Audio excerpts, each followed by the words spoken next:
PSC പ്രാന്തൻ്റെ YouTube ചാനലിലേക്ക് സ്വാഗതം. അപ്പോൾ നമ്മളിന്ന് 2020 റിവിഷൻ്റെ പാർട്ട് 2 ആണ് ചെയ്യാൻ പോകുന്നത്. അപ്പോൾ പാർട്ട് 1 കാണാത്തവരുണ്ടെങ്കിൽ ആ ഒരു വീഡിയോ തീർച്ചയായിട്ടും കാണുക. ആ ഒരു വീഡിയോയുടെ കണ്ടിന്യൂഷൻ പോലെയാണ് ഈ വീഡിയോ ചെയ്യുന്നത്.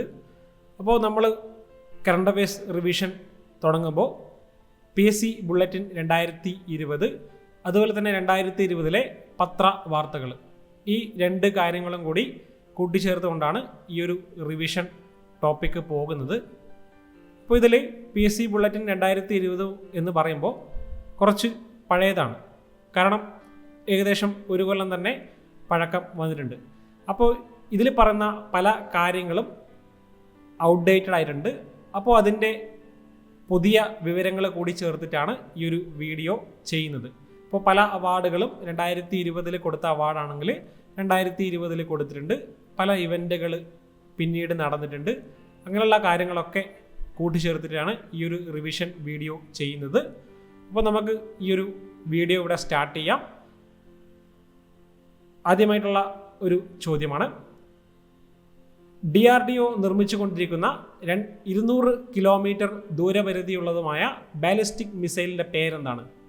ഉത്തരം പ്രാണാഷ് ആണ്. അപ്പോൾ DRDO നിർമ്മിച്ചുകൊണ്ടിരിക്കുന്ന ഒരു 200 കിലോമീറ്റർ ദൂരപരിധിയുള്ള ഒരു ബാലിസ്റ്റിക് മിസൈലാണ് പ്രാണാഷ്. അപ്പോൾ നമുക്ക് DRDOയുമായി ബന്ധപ്പെട്ട കാര്യങ്ങൾ ഒരുപാട് പഠിക്കാനുണ്ട്. സയൻസ് ആൻഡ് ടെക്നോളജി എന്ന് പറയുമ്പോൾ ഡിഗ്രി ലെവൽ എക്സാമുകൾക്ക് നിങ്ങൾക്ക് DRDO എന്നുള്ള ഒരു ടോപ്പിക്ക് തന്നെ നിങ്ങൾക്ക് കാണാൻ പറ്റും. അപ്പോൾ പ്രാണാഷ് എന്നത് DRDO വികസിപ്പിക്കാൻ പോകുന്ന പുതിയ ഒരു ബാലിസ്റ്റിക് മിസൈലാണ്. അപ്പോൾ ഈ ഒരു മിസൈൽ എന്ന് പറയുന്നത് മുൻപ് ഉണ്ടായിട്ടുള്ള ഒരു മിസൈലിൻ്റെ അഡ്വാൻസ്ഡ് വേർഷനാണ്. അപ്പോൾ പ്രഹർ എന്ന മുൻപുള്ള മിസൈലിൻ്റെ അഡ്വാൻസ്ഡ് വേർഷനാണ്. അപ്പോൾ ഇത് ആർമി, എയർഫോഴ്സ് ഈ രണ്ട് സേനകൾക്ക് വേണ്ടിയിട്ടാണ് ഈ ഒരു മിസൈൽ നിർമ്മിക്കുന്നത്. ഇത് കരയിൽ നിന്നും കരയിലേക്ക് പോകുന്ന ഒരു മിസൈലാണ്. സർഫസ് ടു സർഫസ് മിസൈലാണ് പ്രാണാഷ് എന്ന് പറയുന്നത്. അപ്പോൾ ഇത്രയും കാര്യങ്ങൾ ഈ ഒരു ടോപ്പിക്കുമായി ബന്ധപ്പെട്ട് നിങ്ങൾ പഠിക്കണം. അപ്പോൾ ഇനി കുറച്ച് കാര്യങ്ങൾ നമുക്ക് എക്സ്ട്രാ പറയാം. അപ്പോൾ ആദ്യമായിട്ട് പറയാനുള്ളത് DRDO എന്താണ്? DRDO എന്ന് പറഞ്ഞാൽ അതിൻ്റെ ഫുൾ ഫോമാണ് defence research and development organisation. അപ്പോൾ നിങ്ങൾ ഈ ഒരു വീഡിയോയുടെ ഓഡിയോ എന്തായാലും നിങ്ങൾ കേൾക്കണം.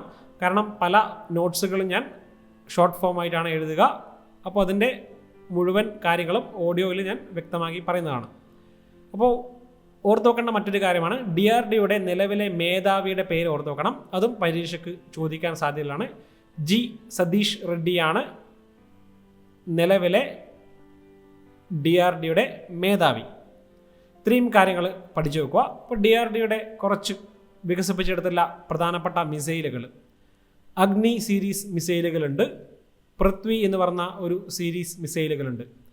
അപ്പോൾ മറ്റ് മിസൈലുകളാണ് ധനുഷ്, പ്രഹർ, നേരത്തെ പറഞ്ഞ പ്രഹർ. ഇതൊക്കെ DRDO നിർമ്മിച്ചിട്ടുള്ള മിസൈൽ സീരീസുകളാണ്. അപ്പോൾ 2020 ജനുവരി മാസം മറ്റൊരു മിസൈൽ പരീക്ഷണം കൂടി നടന്നിട്ടുണ്ട്. അപ്പോൾ അത് നമ്മൾ ഇതിൻ്റെ കൂടെ പഠിച്ചിരിക്കണം. അത് K4 മിസൈലാണ്. ഈ K4 മിസൈൽ എന്ന് പറയുന്നത് ആണവ ശേഷിയുള്ള ഒരു മിസൈലാണ്. അത് മുങ്ങിക്കപ്പൽ, സബ്മറൈനിൽ നിന്നും തൊടുത്തുവിടാൻ ശേഷിയുള്ള ഒരു മിസൈലാണ് K4 മിസൈൽ. അതിൻ്റെ ദൂരപരിധി എന്ന് പറയുന്നത് 3500 കിലോമീറ്ററാണ് അതിൻ്റെ ദൂരപരിധി. അത് 2020 നടന്നിട്ടുള്ള ഒരു പരീക്ഷണമാണ്. പിന്നെ എക്സ്ട്രാ ആയിട്ട് കുറച്ച് കാര്യങ്ങൾ പഠിച്ചു നോക്കുക. ആൻറ്റി ടാങ്ക് മിസൈലുകൾ, ഇന്ത്യയുടെ ആൻറ്റി ടാങ്ക് മിസൈലുകൾ, ടാങ്ക് വേദ മിസൈലുകൾ പഠിച്ചിരിക്കണം. അതിൽ PSC മുൻപ് ചോദിച്ചിട്ടുള്ള ചോദ്യമാണ് നാഗ്, അതുപോലെ തന്നെ അമോഘ, ഹെലിന.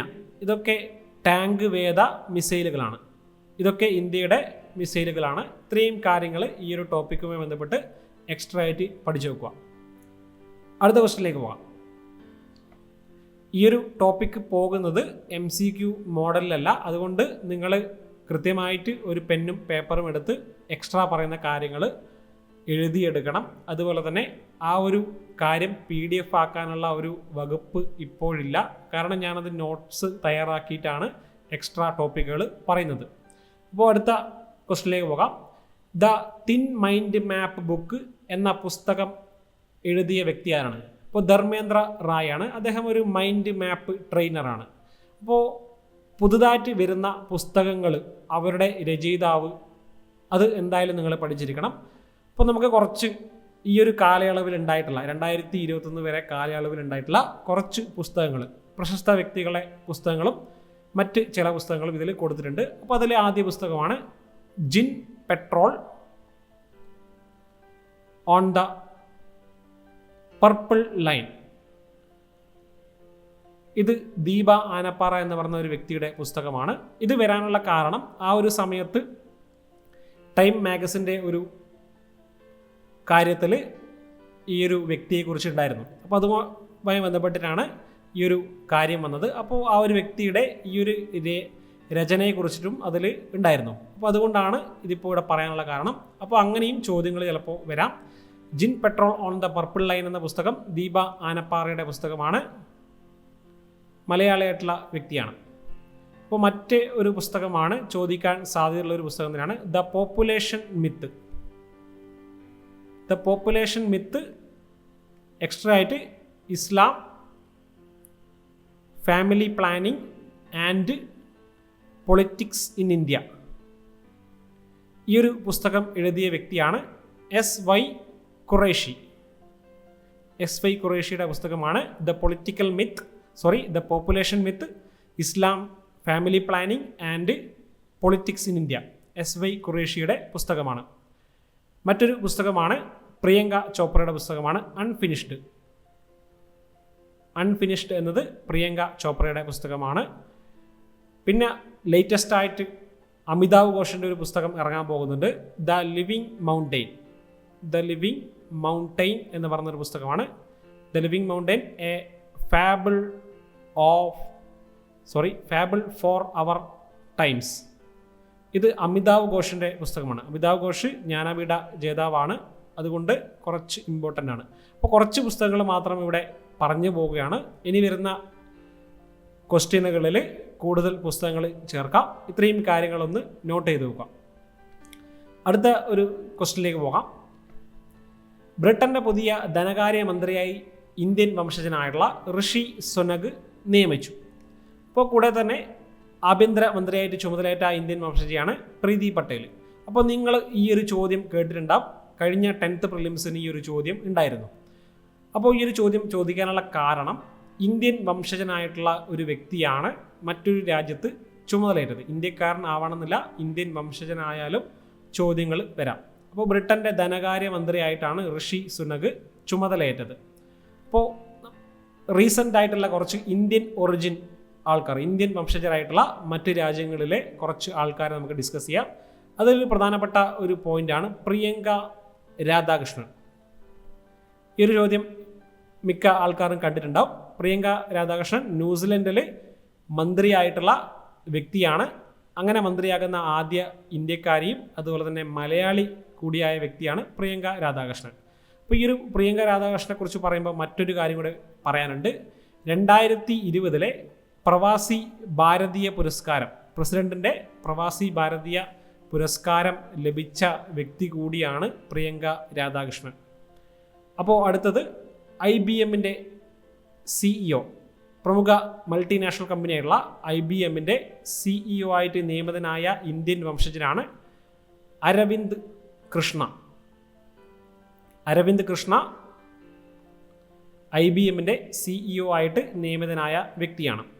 അപ്പോൾ പറയാനുള്ള മറ്റൊരു പോയിൻ്റാണ് IBRD, international bank for reconstruction and development. ഇപ്പോൾ IBRDയുടെ US പ്രതിനിധിയായിട്ട് നിയമിതനായ ഇന്ത്യൻ വംശജനാണ് അശോക് മൈക്കിൾ പിൻറ്റോ. ഓർത്ത് നോക്കുക, അശോക് മൈക്കിൾ പിൻറ്റോ. ഇത്രയും കാര്യങ്ങൾ ഓർത്ത് നോക്കുക. ഇനി കുറച്ച് കാര്യങ്ങൾ കൂടി അതിൻ്റെ കൂടെ ഒന്ന് പറയാം. ഇന്ത്യൻ വംശജർ എന്ന് പറയുമ്പോൾ കുറച്ച് കാര്യങ്ങൾ കൂടി ചേർത്ത് നോക്കാം. അപ്പോൾ ബ്രിട്ടീഷ് ഫിലിം അവാർഡ്സ് തന്നെയാണ് ബാഫ്ത. അപ്പോൾ ബാഫ്തയുടെ ചെയർമാനായിട്ട് നിയമിതനായ ആദ്യത്തെ ഇന്ത്യൻ വംശജനാണ് കൃഷ്ണേന്ദു മജുംദാറാണ് ബാഫ്തയുടെ ചെയർമാൻ ആകുന്ന ആദ്യ ഇന്ത്യൻ വംശജൻ. അപ്പോൾ മറ്റൊരു പ്രധാനപ്പെട്ടതാണ്, US ആർമി അടുത്തിടെയാണ് ആദ്യത്തെ ഒരു ചീഫ് ഇൻഫർമേഷൻ ഓഫീസറെ നിയമിച്ചത്. അപ്പോൾ US ആർമിയുടെ ആദ്യത്തെ ചീഫ് ഇൻഫർമേഷൻ ഓഫീസറായിട്ട് നിയമിതനായതൊരു ഇന്ത്യൻ വംശജനാണ്. അദ്ദേഹത്തിൻ്റെ പേരാണ് രാജ് അയ്യർ. US ആർമിയുടെ ആദ്യത്തെ ചീഫ് ഇൻഫർമേഷൻ ഓഫീസറാണ് രാജ് അയ്യർ. അടുത്തത് റീസെൻ്റ് ആയിട്ടുള്ളതാണ്. മിക്സഡ് മാർഷ്യൽ ആർട്സ് അഥവാ MMA കിരീടം നേടുന്ന ആദ്യത്തെ ഇന്ത്യൻ വംശജനാണ് അർജൻ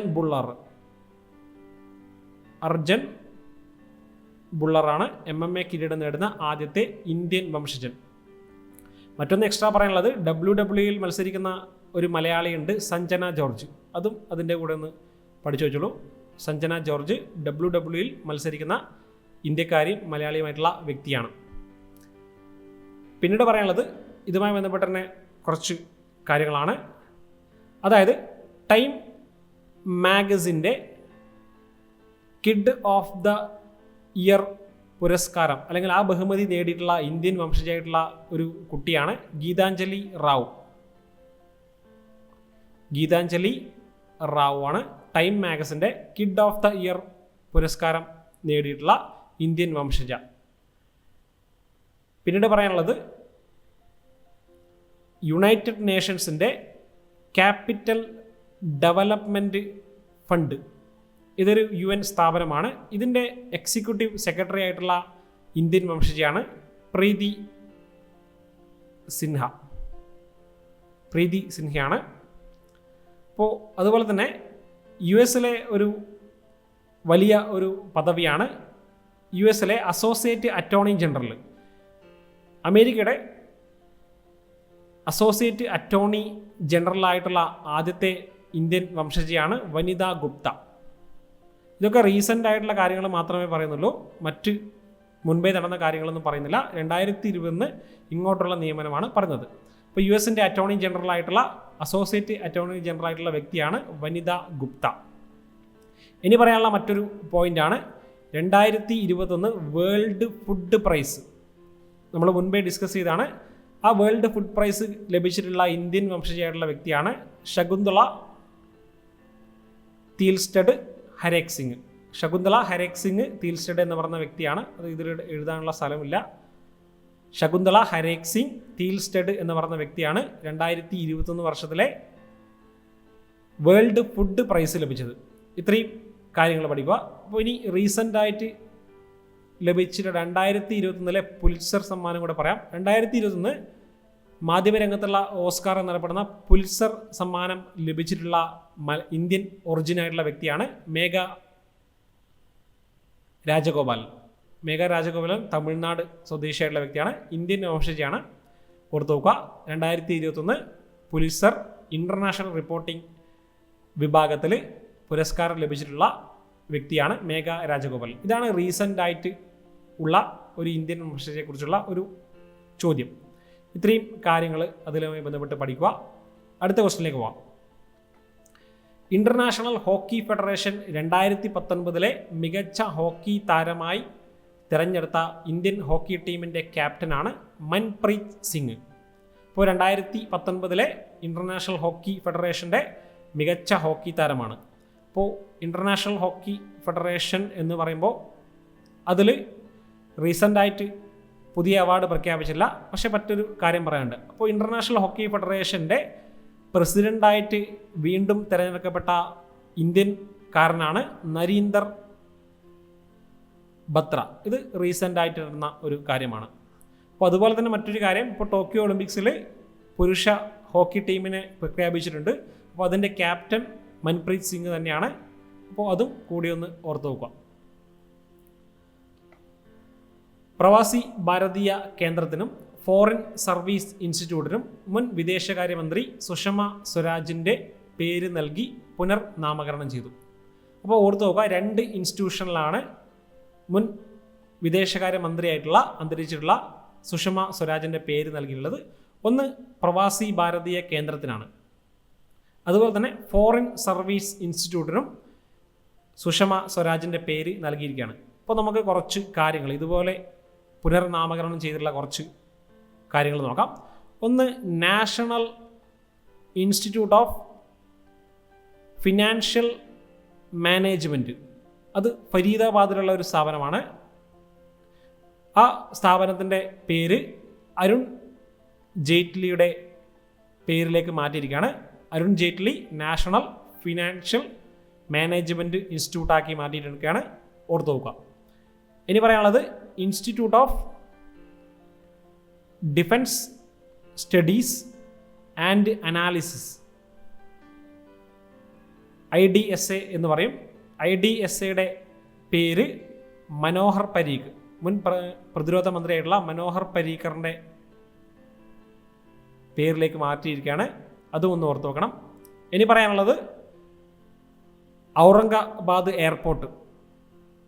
മഹാരാഷ്ട്രയിലെ ഔറംഗാബാദ് എയർപോർട്ടിൻ്റെ പേര് ഛത്രപതി സാംബജി മഹാരാജ് എന്നാക്കി മാറ്റിയിട്ടുണ്ട്. ഓർത്ത് നോക്കുക, ഛത്രപതി സാംബജി മഹാരാജ് എയർപോർട്ട് എന്നാണ് ഔറംഗാബാദ് എയർപോർട്ടിൻ്റെ പുതിയ പേര്. ഇതും ഒന്ന് ഓർത്ത് നോക്കുക. അതുപോലെ തന്നെ അരുൺ ജെയ്റ്റ്ലിയുടെ പേരിലേക്ക് മാറ്റിയിട്ടുള്ള മറ്റൊരു സ്റ്റേഡിയമാണ് ഡൽഹിയിലുള്ള ഫിറോസ് ഷാ കോട്ട്ല സ്റ്റേഡിയം. ഫിറോസ് ഷാ കോട്ട്ല സ്റ്റേഡിയത്തിൻ്റെ പേര് അരുൺ ജെയ്റ്റ്ലി സ്റ്റേഡിയം എന്നാക്കിയിട്ടുണ്ട്. അപ്പോൾ ഇത്രയും കാര്യങ്ങൾ അതുമായി ബന്ധപ്പെട്ട് എഴുതി വെക്കുക. അടുത്തൊരു ക്വസ്റ്റിലേക്ക് പോകാം. വളരെ ഇമ്പോർട്ടൻ്റ് ആയിട്ടുള്ള ഒരു ചോദ്യമാണ്. ISROയുടെ വ്യാവസായിക യൂണിറ്റ് ആയിട്ടുള്ള NSILൻ്റെ ചെയർമാനായി നിയമിതനായ വ്യക്തി ആരാണ്? അപ്പോൾ NSIL എന്ന് പറയുമ്പം ന്യൂ സ്പേസ് ഇന്ത്യ ലിമിറ്റഡ് എന്നതാണ് NSILൻ്റെ ഫുൾ ഫോം. അതിൻ്റെ ചെയർമാനായിട്ട് നിയമിതനായിട്ടുള്ള വ്യക്തിയാണ് G നാരായണൻ. അപ്പോൾ അദ്ദേഹം ഈ ഒരു സ്ഥാപനം 2019 സ്ഥാപിതമായത്. 2019 മാർച്ച് 6 ഇത് സ്ഥാപിതമായത്. ഇത് ISROയുടെ ഒരു കൊമേഴ്ഷ്യൽ വിങ് ആണ്, അല്ലെങ്കിൽ വ്യാവസായികമായിട്ട് പ്രവർത്തിക്കുന്ന ISROൻ്റെ കീഴിലുള്ള ഒരു സ്ഥാപനമാണ് NSIL. അപ്പോൾ വ്യവസായ പങ്കാളിത്തം വർദ്ധിപ്പിക്കാൻ വേണ്ടിയിട്ടാണ്, ബഹിരാകാശ രംഗത്തെ വ്യവസായ പങ്കാളിത്തം വർദ്ധിപ്പിക്കാൻ വേണ്ടിയിട്ടുള്ള ഒരു സ്ഥാപനമാണ് NSIL. അപ്പോൾ നമുക്ക് ഒരു റീസെൻ്റ് ആയിട്ടുള്ള ഒരു കാര്യം, 2021 നടന്ന ഫെബ്രുവരി 2021 നടന്നിട്ടുള്ള ഒരു കറണ്ട് അഫയേഴ്സ് നോക്കാം. അപ്പോൾ NSIL ആദ്യമായിട്ട് ഒരു വാണിജ്യ വിക്ഷേപണം നടത്തിയിട്ടുണ്ടായിരുന്നു. 2021 ഫെബ്രുവരി മാസമാണ് നടത്തിയത്. അപ്പോൾ ആ വാണിജ്യ വിക്ഷേപണത്തിൽ വിക്ഷേപിച്ചിട്ടുള്ള ഒരു പ്രധാനപ്പെട്ട ഉപഗ്രഹമാണ് അമസോണിയ 1. ഇത് ബ്രസീലിൻ്റെ ഉപഗ്രഹമാണ് അമസോണിയ 1. ബ്രസീലിൻ്റെ എർത്ത് ഒബ്സർവേഷൻ സാറ്റലൈറ്റ് ആണ് അമസോണിയ 1. അപ്പോൾ ആദ്യമായിട്ടാണ് NSIL ഒരു വാണിജ്യ വിക്ഷേപണം നടത്തുന്നത്. മറ്റൊരു രാജ്യത്തിൻ്റെ ഉപഗ്രഹമാണ് വാണിജ്യ തലത്തിൽ വിക്ഷേപിച്ചത്. അപ്പോൾ ആ ഒരു വിക്ഷേപണത്തിന് നടത്തിയിട്ടുള്ള റോക്കറ്റാണ് PSLV C-51 ആണ്. ഇത് PSLVയുടെ 53ാമത് ദൗത്യമാണ് അന്ന് നടന്നത്. ഓർത്ത് നോക്കുക, അമസോണിയ 1 PSLV C-51 ആണ്. സതീഷ് ധവാൻ സ്പേസ് സെൻറ്ററിൽ നിന്നാണ് വിക്ഷേപിച്ചത്. അപ്പോൾ അമസോണിയ 1ൻ്റെ കൂടെ തന്നെ വിക്ഷേപിച്ചിട്ടുള്ളത് 3 യൂണിവേഴ്സിറ്റികളുടെ യൂണിറ്റി സാറ്റ്. 3 യൂണിവേഴ്സിറ്റികളെ യൂണിറ്റി സാറ്റ് വിക്ഷേപിച്ചിട്ടുണ്ട്. മറ്റൊന്ന് സതീഷ് ധവാൻ സാറ്റലൈറ്റ് അഥവാ SD സാറ്റ്. അത് സ്പേസ് കിഡ്സ് എന്ന് പറഞ്ഞൊരു സ്ഥാപനം നിർമ്മിച്ചിട്ടുള്ളതാണ്. അപ്പോൾ ഓർത്ത് നോക്കുക, ടോട്ടൽ 18 സാറ്റലൈറ്റുകളാണ്. 3 യൂണിറ്റി സാറ്റ്, ഒരു സതീഷ് ധവാൻ സാറ്റ് അഥവാ SD സാറ്റ്, പിന്നീട് 14 സാറ്റുകൾ. അപ്പോൾ ഇത്രയും കാര്യങ്ങളാണ്. ടോട്ടൽ 18 സാറ്റലൈറ്റുകളാണ് അന്ന് NSIL വിക്ഷേപിച്ചത്. അപ്പോൾ അതിൽ ഈ ആദ്യത്തെ 4 സാറ്റലൈറ്റുകൾ ഇൻസ്പേസിൻ്റെമായി ബന്ധപ്പെട്ടാണ്. ഇൻസ്പേസ് എന്ന് പറഞ്ഞ ഒരു സ്ഥാപനവുമായി ബന്ധപ്പെട്ട ഒരു സാറ്റലൈറ്റുകളാണ് ആദ്യത്തെ 4 സാറ്റലൈറ്റുകൾ. 3 യൂണിവേഴ്സിറ്റി സാറ്റലൈറ്റും SD സാറ്റും. ബാക്കി 14 വിക്ഷേപങ്ങളും NSIL വാണിജ്യപരമായിട്ട് നടത്തിയിട്ടുള്ള വിക്ഷേപണമാണ്. അപ്പോൾ ഇത്രയും കാര്യങ്ങൾ ഇതുമായി ബന്ധപ്പെട്ട് പറയുക. 2 പോയിന്റുകൾ നിങ്ങൾ ഓർത്തു നോക്കണം. NSILൻ്റെ ചെയർമാനാണ് G നാരായണൻ. NSILൻ്റെ ആദ്യത്തെ വാണിജ്യ വിക്ഷേപണമാണ് 2021 ഫെബ്രുവരി 28 നടന്നത്. അതാണ് അമസോണിയ 1. ബ്രസീലിൻ്റെ എർത്ത് ഒബ്സർവേഷൻ സാറ്റലൈറ്റ് ആണ് അമസോണിയ 1. അടുത്ത ക്വസ്റ്റ്യനിലേക്ക് പോകാം. ലോകത്തിലെ ഏറ്റവും വലിയ ക്രിക്കറ്റ് സ്റ്റേഡിയമായിട്ടുള്ള സർദാർ വല്ലഭായ് പട്ടേൽ സ്റ്റേഡിയം, അതിൻ്റെ പഴയ പേര് മൊട്ടേര സ്റ്റേഡിയമാണ്. അപ്പോൾ ഈ ഒരു ചോദ്യത്തിൽ ഒരു മാറ്റം വന്നിട്ടുണ്ട്. ഇത് ഞാൻ അതുപോലെ എടുക്കാനുള്ള കാരണം മൊട്ടേര സ്റ്റേഡിയത്തിൻ്റെ പുതിയ പേര് നരേന്ദ്രമോദി സ്റ്റേഡിയം എന്നാണ്. ഓർത്തു നോക്കുക, നരേന്ദ്രമോദി സ്റ്റേഡിയം എന്നാക്കി മാറ്റിയിട്ടുണ്ട് റീസെൻ്റ്ലി. അപ്പോൾ മൊട്ടേര സ്റ്റേഡിയം ലോകത്തിലെ ഏറ്റവും വലിയ സ്റ്റേഡിയമാണ്. ഏകദേശം 1,10,000 കാണികളെ ഉൾക്കൊള്ളിക്കാൻ പറ്റുന്ന ഒരു സ്റ്റേഡിയമാണ്. അപ്പോൾ ഈ സർദാർ വല്ലഭായ് പട്ടേൽ സ്റ്റേഡിയം എന്ന് പറഞ്ഞത് ആ ഒരു സ്റ്റേഡിയത്തിൻ്റെ പേരല്ല, അത് ടോട്ടലായിട്ടുള്ള ഏരിയയിലുള്ള, അതായത് ആ ഒരു ഭാഗത്തുള്ള മറ്റ് സ്പോർട്സ് കേന്ദ്രങ്ങളൊക്കെ കൂടിയിട്ട് ടോട്ടലായിട്ട് വിളിക്കുന്ന പേരാണ് സർദാർ വല്ലഭായ് പട്ടേൽ സ്പോർട്സ് എൻക്ലേവ്. ഓർത്ത് നോക്കുക, മൊട്ടേര സ്റ്റേഡിയത്തിൻ്റെ പേര് നരേന്ദ്രമോദി സ്റ്റേഡിയം എന്നാക്കിയിട്ടുണ്ട്. അതുപോലെ തന്നെ ഈ സ്റ്റേഡിയം ഇറങ്ങുന്ന മൊത്തം ഒരു ഏരിയയാണ് സർദാർ വല്ലഭായ് പട്ടേൽ സ്പോർട്സ് എൻക്ലേവ് എന്ന് വിളിക്കുന്നത്. അപ്പോൾ അത് രണ്ടും ഒന്ന് ഓർത്ത് നോക്കുക. ഇപ്പോൾ ലോകത്തിലെ രണ്ടാമത്തെ വലിയ സ്റ്റേഡിയം മെൽബൺ സ്റ്റേഡിയമാണ്. ക്രിക്കറ്റ് സ്റ്റേഡിയത്തിൻ്റെ കാര്യം പറഞ്ഞത് മെൽബൺ ക്രിക്കറ്റ് സ്റ്റേഡിയമാണ്. 90,000 ആൾക്കാരെ ഉൾക്കൊള്ളിക്കാൻ പറ്റുന്ന ഒരു സ്റ്റേഡിയമാണ് മെൽബണിലുള്ളത്. അപ്പോൾ ഇത് ഇനോഗ്രേറ്റ് ചെയ്തത്, നരേന്ദ്രമോദി സ്റ്റേഡിയം ആക്കി ഇനോഗ്രേറ്റ് ചെയ്തത് ഇന്ത്യൻ പ്രസിഡന്റ് രാംനാഥ് കോവിന്ദാണ്. അതൊന്ന് ഇവിടെ ഒന്ന് കുറിച്ച് വെക്കുക. അപ്പോൾ ഓർക്കണം, മൊട്ടേര സ്റ്റേഡിയത്തിൻ്റെ പുതിയ പേര് നരേന്ദ്രമോദി സ്റ്റേഡിയം എന്നതാണ്. ടോട്ടലായിട്ടുള്ള ഏരിയയെ അറിയപ്പെടുന്നതാണ് സർദാർ വല്ലഭായ് പട്ടേൽ സ്പോർട്സ് എൻക്ലേവ്. അടുത്ത ഒരു ക്വസ്റ്റിലേക്ക് പോകാം. ഇതാണ് മൊട്ടേര സ്റ്റേഡിയം. ഇതിൻ്റെ ഒരു ചിത്രം എടുത്തു വെച്ചതാണ്. ലഹരി പദാർത്ഥങ്ങളുടെ ഉപഭോഗവും വിതരണവും തടയുന്നതിന് പൊതുജനങ്ങൾക്ക് പോലീസിൽ വിവരം കൈമാറുവാൻ കഴിയുന്ന മൊബൈൽ ആപ്ലിക്കേഷനാണ് യോദ്ധാവ്. അത് 2020 വർഷമാണ്. 2020 ഫെബ്രുവരി 15 മുഖ്യമന്ത്രി ലോഞ്ച് ചെയ്തത്. ഇപ്പോൾ ഓർത്തു നോക്കുക, യോദ്ധാവ് എന്നത് പൊതുജനങ്ങൾക്ക് ലഹരിയുമായി ബന്ധപ്പെട്ട എന്തെങ്കിലും ഇൻഫർമേഷൻ ലഭിക്കുകയാണെങ്കിൽ അത് നൽകാനുള്ള ഒരു ആപ്ലിക്കേഷനാണ് യോദ്ധാവ്. അത് കേന്ദ്രീകരിച്ചിരിക്കുന്നത് കൊച്ചി പോലീസാണ് ആ ഒരു ആപ്പ് പുറത്തിറക്കിയത്. കൊച്ചിയിലുള്ള അല്ലെങ്കിൽ പുറത്തുള്ള കാര്യങ്ങളും ആ ഒരു ആപ്പിലൂടെ നിങ്ങൾക്ക് വിവരം നൽകാം. ആ വിവരം നൽകുന്ന ആളുടെ പേരോ വിവരങ്ങളോ ഒന്നും ആരും ശേഖരിച്ച് വെക്കില്ല. അതാണ് അതിൻ്റെ പ്രത്യേകത. അപ്പോൾ ഇത് വാട്സാപ്പ് അധിഷ്ഠിതമായിട്ടാണ് ഈ യോദ്ധാവ് ആപ്പ് പ്രവർത്തിക്കുന്നത്.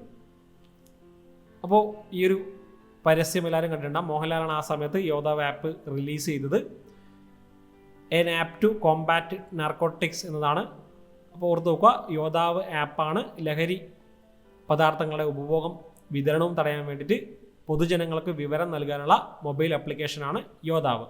അത് കൊച്ചി നഗരത്തിന് കേന്ദ്രീകരിച്ചിട്ടാണ് ആ ആപ്പ് ശരിക്കും നിർമ്മിച്ചിട്ടുള്ളത്. കൊച്ചി പോലീസാണ് അത് പുറത്തിറക്കിയിട്ടുള്ളത്. അപ്പോൾ ടോട്ടലായിട്ടുള്ള പ്രവർത്തനം അതിൽ നടക്കുമെന്നാണ് അതിൽ പറഞ്ഞിട്ടുള്ളത്. അപ്പോൾ നമുക്ക് അടുത്ത ഒരു ക്വസ്റ്റിലേക്ക് പോകാം. 2020 മികച്ച പുരുഷ കായിക താരത്തിനുള്ള ലോറൻസ് അവാർഡ് ലഭിച്ചത് ആർക്കാണ്? ഇപ്പോൾ ലൂയിസ് ഹാമിൽട്ടണും ഫുട്ബോൾ താരം ലയണൽ മെസ്സിയുമാണ് 2020 Laureus sports man of the year പങ്കിട്ടത്. അപ്പോൾ അന്ന് ലഭിച്ച വനിതയാണ് Simone Biles. Sports woman of the year ആയിട്ട് ലഭിച്ചത് സിമോൺ ബൈൽസ് ആണ്. US-ന്റെ ജിംനാസ്റ്റിക്സ് താരമാണ് സിമോൺ ബൈൽസ്. ഇത് 2020 കാര്യമാണ്. അതിനുശേഷം 2021 ലോറിയസ് അവാർഡ് ലഭിച്ചിട്ടുണ്ട്. അപ്പോൾ റീസെൻ്റ്ലി ലോറിയസ് അവാർഡ് ലഭിച്ചിട്ടുള്ള മികച്ച പുരുഷ താരമാണ് റാഫേൽ നദാൽ. റാഫേൽ നദാലാണ് മികച്ച പുരുഷ താരം. മികച്ച വനിതാ താരം ടെന്നീസ് താരമായിട്ടുള്ള നവോമി ഒസാക്കിയാണ്. അപ്പോൾ ഈ രണ്ട് കാര്യങ്ങൾ ഓർത്ത് നോക്കുക. അപ്പോൾ ഇതിനിടയ്ക്ക് ചോദിച്ചിട്ടുള്ള ഒരു കറണ്ട് അഫയേഴ്സ് ചോദ്യമായിരുന്നു 2020 ലോറിയസ് അവാർഡിൽ മികച്ച കായിക നിമിഷത്തിലുള്ള അവാർഡ് ലഭിച്ചത്. സച്ചിൻ ടെണ്ടുൽക്കർക്കാണ് അന്ന് അവാർഡ് ലഭിച്ചത്. അപ്പോൾ അന്ന് ഒരു ഇന്ത്യക്കാരന് ആദ്യമായിട്ടാണ് ലോറിയസ് പുരസ്കാരം ലഭിച്ചത്. അതുകൊണ്ടാണ് ആ ഒരു കാര്യം പ്രത്യേകം അന്ന് ചോദിക്കാനുള്ള കാരണം. അപ്പോൾ ഇനി മികച്ച മൊമെൻറ്റ് ചോദിക്കാനുള്ള സാധ്യത വളരെ കുറവാണ്. കാരണം 2021 ഒരു ഇന്ത്യൻകാരനല്ല അത് ലഭിച്ചത്. അപ്പോൾ നിങ്ങളെന്തായാലും പഠിച്ചിരിക്കേണ്ട കാര്യമാണ്, മികച്ച പുരുഷ താരം പഠിച്ചിരിക്കണം. 2021 റാഫേൽ നദാലാണ്. വനിതാ താരം നവോമി ഒസാക്കിയാണ്.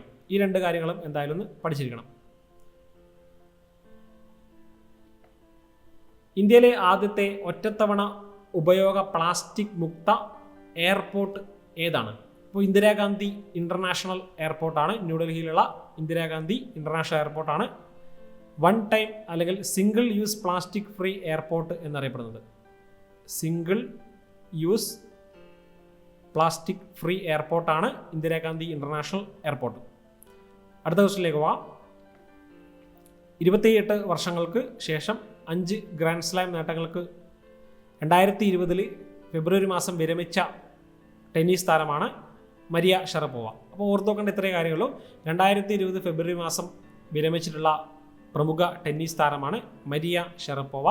അപ്പോൾ മരിയ ഷറപ്പോവ 5 തവണ ഗ്രാൻഡ് സ്ലാം കിരീടം നേടിയിട്ടുള്ള വ്യക്തിയാണ്. ആ ഒരു വ്യക്തി 2005 വർഷത്തിൽ വേൾഡ് നമ്പർ 1 താരമായിരുന്ന വ്യക്തിയാണ്. അപ്പോൾ മരിയ ഷറപ്പോവയുടെ പ്രശസ്തമായിട്ടുള്ള പുസ്തകമാണ് unstoppable my life so far. ചിലപ്പോൾ ഈ ഒരു ചോദ്യം വന്നെന്നിരിക്കാം.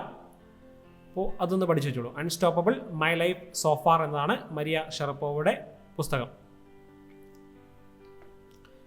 2020 അണ്ടർ 17 വനിതാ ഫിഫ ഫുട്ബോൾ ലോകകപ്പ് വേദി എവിടെയാണ്? ഇപ്പോൾ ഇന്ത്യയിലാണ് 2020. അപ്പോൾ 2020 മത്സരം കോവിഡ് മൂലം 2021 മാറ്റി. അപ്പോൾ 21 മാറ്റി, അവിടെയും കോവിഡ് പ്രശ്നം വന്ന ഉടനെ അത് ക്യാൻസൽ ചെയ്തു. പിന്നീട് ഫിഫ തീരുമാനിച്ചത് 2022 അണ്ടർ 17 ഫിഫ വനിതാ ഫുട്ബോൾ ലോകകപ്പ് ഇന്ത്യയിൽ തന്നെ നടത്താനാണ് ഫിഫ വീണ്ടും തീരുമാനിച്ചത്. ഓർത്ത് നോക്കുക, അണ്ടർ 17 വനിതാ ലോകകപ്പ് വേദി ഇന്ത്യയിലാണ്. അത് നടക്കാൻ പോകുന്നത് 2022. അപ്പോൾ 2018 ഇതിനു മുൻപ് അണ്ടർ 17 ലോകകപ്പ് നടന്നത്. ആ സമയത്ത് വിജയിയായിട്ടുള്ളത് സ്പെയിനാണ് വിജയിയായത്. വേദി ഉറുഗ്വേയാണ്. വേദി കൂടെ പഠിച്ചിട്ടുള്ളൂ. ഉറുഗ്വേയാണ് 2018 വിജയിയായിരുന്നത്. അപ്പോൾ ഇനി പറയാനുള്ളത് ഫിഫയുടെ അണ്ടർ 20 ലോകകപ്പാണ്. അപ്പോൾ ഫിഫയുടെ അണ്ടർ 20 ലോകകപ്പ് വേദി കോസ്റ്ററിക്കയാണ്. കോസ്റ്ററിക്കയാണ് ഫിഫയുടെ അണ്ടർ 20 ലോകകപ്പിൻ്റെ വേദി. അതുപോലെ തന്നെ ഫിഫയുടെ വനിതാ ലോകകപ്പ് ഇനി നടക്കാൻ പോകുന്നത് 2023 അതും കൂടെ ഓർത്ത് നോക്കണം. അണ്ടർ 20 ലോകകപ്പ് 2022 തന്നെ അണ്ടർ 17 കൂടെ നടക്കും. വനിതാ ലോകകപ്പ് നടക്കാൻ പോകുന്നത് 2023. അതിൻ്റെ വേദി എന്ന് പറയുന്നത് ഓസ്ട്രേലിയയും ന്യൂസിലൻഡും സംയുക്തമായിട്ടാണ് ഫിഫ വനിതാ ലോകകപ്പ് നടക്കുക. 2019 ഇതിനു മുൻപ് വനിതാ ലോകകപ്പ് നടന്നത്. അന്ന് US ആണ് ചാമ്പ്യന്മാരായത്. ഇത്രയും കാര്യങ്ങൾ ഓർത്തു നോക്കുക. ഇപ്പോൾ പറഞ്ഞ കാര്യമാണ്. അണ്ടർ 17 വേദി പറഞ്ഞു ഇന്ത്യയാണ്, അണ്ടർ 20 വേദി പറഞ്ഞു അത് കോസ്റ്റാറിക്കയാണ്. ഇത് രണ്ടും 2022 നടക്കും. വനിതാ ലോകകപ്പ് വേദി ഓസ്ട്രേലിയയും ന്യൂസിലൻഡുമാണ്. ഇത് 2023 നടക്കുക. അപ്പോൾ ഇതിൻ്റെ വിജയികളെ ഒന്ന് ഓർത്ത് നോക്കണം. അതും ഞാൻ സൂചിപ്പിച്ചിട്ടുണ്ട്. അത് ഒന്ന് നോട്ട് ചെയ്ത് വെച്ചോളൂ. അടുത്ത ക്വസ്റ്റിനിലേക്ക് പോകാം. 2019 കൺസ്യൂമർ പ്രൊട്ടക്ഷൻ ആക്ടിൻ്റെ അടിസ്ഥാനത്തിൽ ഉപഭോക്താക്കളുടെ അവകാശങ്ങൾ സംരക്ഷിക്കുന്നതിനായി 2020 ഏപ്രിലിൽ നിലവിൽ വന്ന ഒരു അതോറിറ്റിയാണ് സെൻട്രൽ കൺസ്യൂമർ പ്രൊട്ടക്ഷൻ അതോറിറ്റി. അപ്പോൾ ഇത് ഓർത്ത് നോക്കുക. ഉപഭോക്താക്കളുടെ അവകാശങ്ങൾ സംരക്ഷിക്കാൻ വേണ്ടി 2020 സ്ഥാപിച്ചിട്ടുള്ളൊരു അതോറിറ്റിയാണ് സെൻട്രൽ കൺസ്യൂമർ പ്രൊട്ടക്ഷൻ അതോറിറ്റി. ഇതുമായി ബന്ധപ്പെട്ട് മറ്റ് കാര്യങ്ങളൊന്നും പറയാനില്ല. അപ്പോൾ അത് ഓർത്ത് നോക്കുക. ലോകത്തെ ഏറ്റവും ആളുകൾ സംസാരിക്കുന്ന 3ാമത്തെ ഭാഷ ഹിന്ദി. ഇത് PSCയുടെ പ്രീവിയസ് ക്വസ്റ്റ്യൻ ആണ്. കഴിഞ്ഞ 10th പ്രിലിംസിലെ ചോദ്യമായിരുന്നു ഇത്. അപ്പോൾ ഈ ഒരു സർവേ നടത്തിയത് എല്ലാ വർഷവും നടത്തുന്ന ഒരു സർവേ ആണ്. അപ്പോൾ 22ാമത് world language data base Ethnologue, world language database Ethnologue എന്ന് പറഞ്ഞ ഒരു റിപ്പോർട്ട് പ്രകാരമാണ് ഈ ഒരു ചോദ്യം വന്നത്. അപ്പോൾ അതുപ്രകാരം ലോകത്തിലെ ഏറ്റവും ആളുകൾ സംസാരിക്കുന്ന ഭാഷ ഇംഗ്ലീഷ് ആയിരുന്നു. ഇത് റീസെൻ്റ് ആയിട്ടുള്ള ഒരു ഡാറ്റയാണ്. അപ്പോൾ ഇത് നമുക്ക് പഴയ ഡാറ്റ പറയുകയാണെങ്കിൽ അതിൽ ഈ 3 കാര്യങ്ങൾ മാറ്റമില്ല. പക്ഷേ ബംഗാളി ഭാഷ പഴയ ഡാറ്റയിൽ 7ാം സ്ഥാനത്താണ് ഉണ്ടായിരുന്നത്. പക്ഷേ പുതിയ ഡാറ്റയിൽ 6ാം സ്ഥാനത്താണ് കാണുന്നത്. അപ്പോൾ ആ ഒരു ചോദ്യം പ്രതീക്ഷിക്കാൻ സാധ്യതയില്ല. കാരണം ഇന്ത്യയിൽ നിന്ന് ഹിന്ദി ഭാഷയുണ്ട് ലോകത്ത് മൂന്നാമതായിട്ട്, അത് മാറ്റം വന്നിട്ടില്ല. ഇനിയുള്ള ചോദ്യം വന്നു കഴിഞ്ഞാലും ലോകത്ത് ഏറ്റവും കൂടുതൽ ആളുകൾ സംസാരിക്കുന്ന മൂന്നാമത്തെ ഭാഷ ഹിന്ദി ആയിരിക്കും. അപ്പോൾ ആദ്യമായിട്ട് ഇംഗ്ലീഷാണ്, രണ്ടാം സ്ഥാനത്ത് മാൻഡറിനാണ്. ഓർത്ത് വെക്കുക. അടുത്ത ഒരു ക്വസ്റ്റ്യനിലേക്ക് പോകാം. ക്രിക്കറ്റിലെ 3 ഫോർമാറ്റിലും, അതായത് ടെസ്റ്റ്, ഏകദിനം, 2020, ഈ 3 ഫോർമാറ്റുകളിലും 100 മത്സരങ്ങൾ തികച്ച ആദ്യ ക്രിക്കറ്റ് താരം ആരാണ്? ഉത്തരം റോസ് ടെയ്ലറാണ്. ന്യൂസിലൻഡ് താരമായിട്ടുള്ള റോസ് ടെയ്ലറാണ് 3 ഫോർമാറ്റിലും 100 മത്സരങ്ങൾ തികച്ചത്. അടുത്ത ക്വസ്റ്റ്യനിലേക്ക് പോവാം. 2020 അന്തർദേശീയ ജുഡീഷ്യൽ കോൺഫറൻസ് വേദി ഡൽഹിയാണ്. ഇന്റർനാഷണൽ ജുഡീഷ്യൽ കോൺഫറൻസ് വേദി ഡൽഹിയിലായിരുന്നു. അപ്പോൾ ഈ ഒരു ജുഡീഷ്യൽ കോൺഫറൻസ് ഓർഗനൈസ് ചെയ്തത് അല്ലെങ്കിൽ സംഘടിപ്പിച്ചത് സുപ്രീം കോർട്ട് ഓഫ് ഇന്ത്യയാണ്. ഫെബ്രുവരി മാസമാണ് ഇത് സംഘടിപ്പിച്ചത്. അപ്പോൾ ഇതിൻ്റെ തീം ഓർത്ത് വെക്കണം. 2020 ഈ വർഷം ഇന്ത്യയിൽ നടന്നിട്ടുള്ള ഈ ഒരു പരിപാടിയുടെ തീമാണ് judiciary and the changing world. Judiciary and the changing world എന്നതാണ് ഇതിൻ്റെ തീം. അടുത്ത ഒരു ക്വസ്റ്റ്യനിലേക്ക് പോകാം. പൗരത്വ ഭേദഗതി നിയമത്തിനെതിരെ നിയമസഭയിൽ പ്രമേയം പാസാക്കിയ ആദ്യ കേന്ദ്രഭരണ പ്രദേശം ഏതാണ്? ഉത്തരം പുതുച്ചേരിയാണ്. അപ്പോൾ നമ്മൾ കഴിഞ്ഞ ക്ലാസ്സിൽ 2 കാര്യം പറഞ്ഞിട്ടുണ്ടായിരുന്നു. പൗരത്വ ഭേദഗതി നിയമത്തിനെതിരെ നിയമസഭയിൽ പ്രമേയം പാസാക്കിയ ആദ്യ സംസ്ഥാനം കേരളമാണ്. ഇപ്പോൾ പറഞ്ഞിട്ടുള്ളത് ആദ്യ കേന്ദ്രഭരണ പ്രദേശമാണ്, ഇത് പുതുച്ചേരിയാണ്. ഇനി പറയാനുള്ളത് പൗരത്വ ഭേദഗതി നിയമത്തിനെ അനുകൂലിച്ചിട്ട് പ്രമേയം പാസ്സാക്കിയിട്ടുള്ള ആദ്യ സംസ്ഥാനം ഗോവയാണ്. അതും ഇതിൻ്റെ കൂടെ ഒന്ന് ഓർത്ത് നോക്കണം. അടുത്ത ക്വസ്റ്റ്യനിലേക്ക് പോകാം. വിദ്യാർത്ഥികളിൽ സാമൂഹിക ബോധം വളർത്തുന്നതിനായി കേരള സംസ്ഥാന വിദ്യാഭ്യാസ വകുപ്പ് ആരംഭിച്ച ഒരു പദ്ധതിയാണ് സഹിതം. ഈ സഹിതം പദ്ധതി എന്ന് പറഞ്ഞാൽ അതൊരു പോർട്ടലാണ്. അത് വികസിപ്പിച്ചെടുത്തത് കൈറ്റാണ്. കൈറ്റ് എന്നത് വിദ്യാഭ്യാസ വകുപ്പിൻ്റെ ഒരു സ്ഥാപനമാണ്. കൈറ്റ് വികസിപ്പിച്ചെടുത്തുള്ള ഒരു പോർട്ടലാണ്. ഇത് ആർട്ടിഫിഷ്യൽ ഇൻ്റലിജൻസ് വെച്ച് പ്രവർത്തിക്കുന്ന ഒരു പോർട്ടലാണ്. അപ്പോൾ ഇതിൽ അധ്യാപകർ കുറച്ച് വിദ്യാർത്ഥികളെ തിരഞ്ഞെടുത്ത് ആ അധ്യാപകൻ അവരുടെ മെൻറ്ററായിട്ട് ആ വിദ്യാർത്ഥികളുടെ സാമൂഹിക മികവ് വളർത്തുക, അതുപോലെ തന്നെ മാനസിക പിരിമുറുക്കം കുറക്കുക എന്നുള്ള ലക്ഷ്യം വെച്ചിട്ടാണ് ഈ ഒരു പോർട്ടൽ പ്രവർത്തിക്കുന്നത്. അപ്പോൾ ഓർത്തുക, ആ പോർട്ടലിൻ്റെ പേരാണ് സഹിതം പോർട്ടൽ. കൈറ്റ് ആണിത് വികസിപ്പിച്ചെടുത്തത്. ആർട്ടിഫിഷ്യൽ ഇൻ്റലിജൻസ് ടെക്നോളജി വെച്ചിട്ടാണ് ഇത് പ്രവർത്തിക്കുന്നത്. അഫ്ഗാനിസ്ഥാൻ്റെ പ്രസിഡൻ്റായിട്ട് ചുമതലയേറ്റ വ്യക്തി ആരാണ്? അഷ്റഫ് ഗാനിയാണ് അഫ്ഗാനിസ്ഥാൻ്റെ പ്രസിഡൻ്റായിട്ട് ചുമതലയേറ്റ വ്യക്തി. അപ്പോൾ ഇതുമായി ബന്ധപ്പെട്ട് പറയുമ്പോൾ ഇന്ത്യയുമായിട്ട് അടുത്ത ബന്ധമുള്ള രാജ്യങ്ങളുടെ രാജ്യതലവന്മാരുടെ പേര് എന്തായാലും പഠിച്ചിരിക്കണം. അതുപോലെ തന്നെ പത്രങ്ങളിൽ എന്തെങ്കിലും ഒരു വാർത്തയിൽ വന്നിട്ടുള്ള രാജ്യങ്ങളുടെ തലവന്മാരുടെ പേരും പഠിക്കണം. അപ്പോൾ നമുക്ക് കുറച്ച് രാജ്യതലവന്മാർ 2020-21 കാലഘട്ടത്തിൽ ചുമതലയേറ്റ കുറച്ച് രാജ്യതലവന്മാരെ നമുക്ക് നോക്കാം.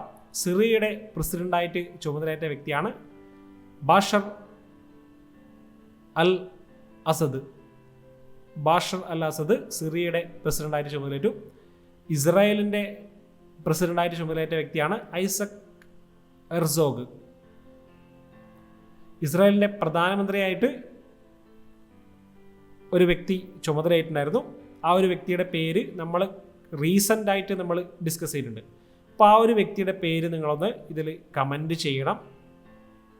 അന്നൊരു പ്രത്യേകത കൂടി പറഞ്ഞിട്ടുണ്ടായിരുന്നു. ആ ഒരു ഇസ്രായേലിൻ്റെ പ്രധാനമന്ത്രി സ്ഥാനത്തെക്കുറിച്ചൊരു പ്രത്യേകത പറഞ്ഞു. ആ ഒരു പേര് നിങ്ങൾ ഒന്ന് കമൻറ്റ് ചെയ്യുക.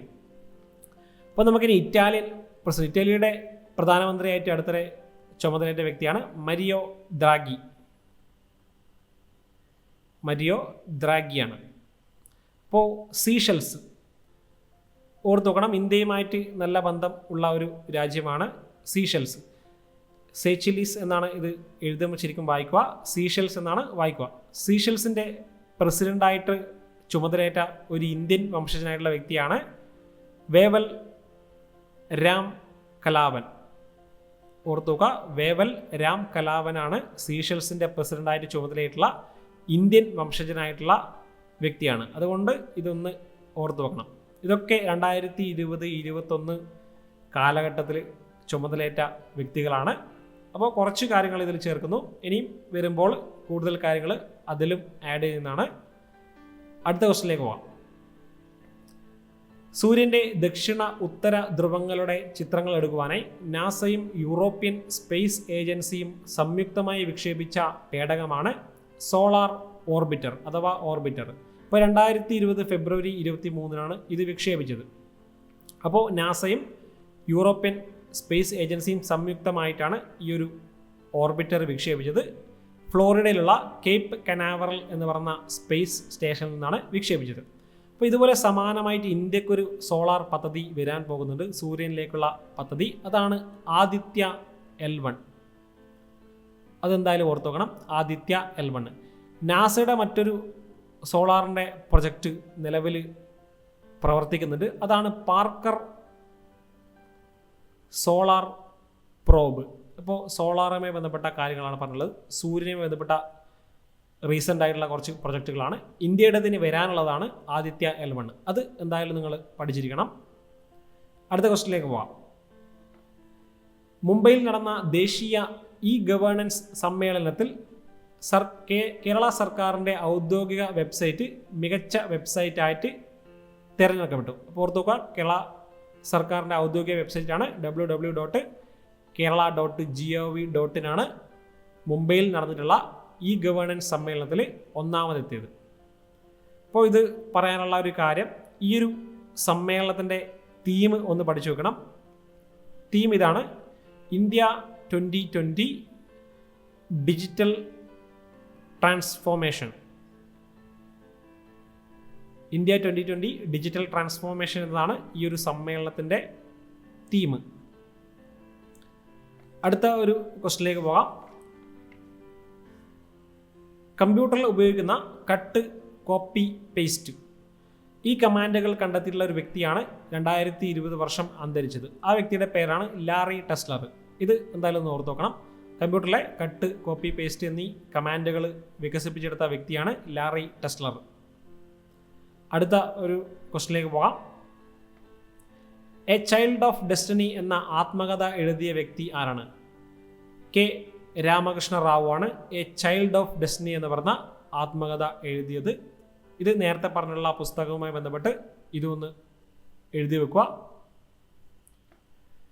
തമിഴ്നാട് മുഖ്യമന്ത്രിയായിരുന്ന ജയലളിതയുടെ ജന്മദിനം ഫെബ്രുവരി 24 state woman children protection day ആയിട്ട് ആചരിക്കാൻ തമിഴ്നാട്, കർണാടക സംസ്ഥാനങ്ങൾ തീരുമാനിച്ചു. ഓർത്തുക, ഫെബ്രുവരി 24 state woman children protection day ആയിട്ടാണ് ആചരിക്കാൻ പോകുന്നത്. ഇത് ജയലളിതയുടെ ജന്മദിനമാണ്.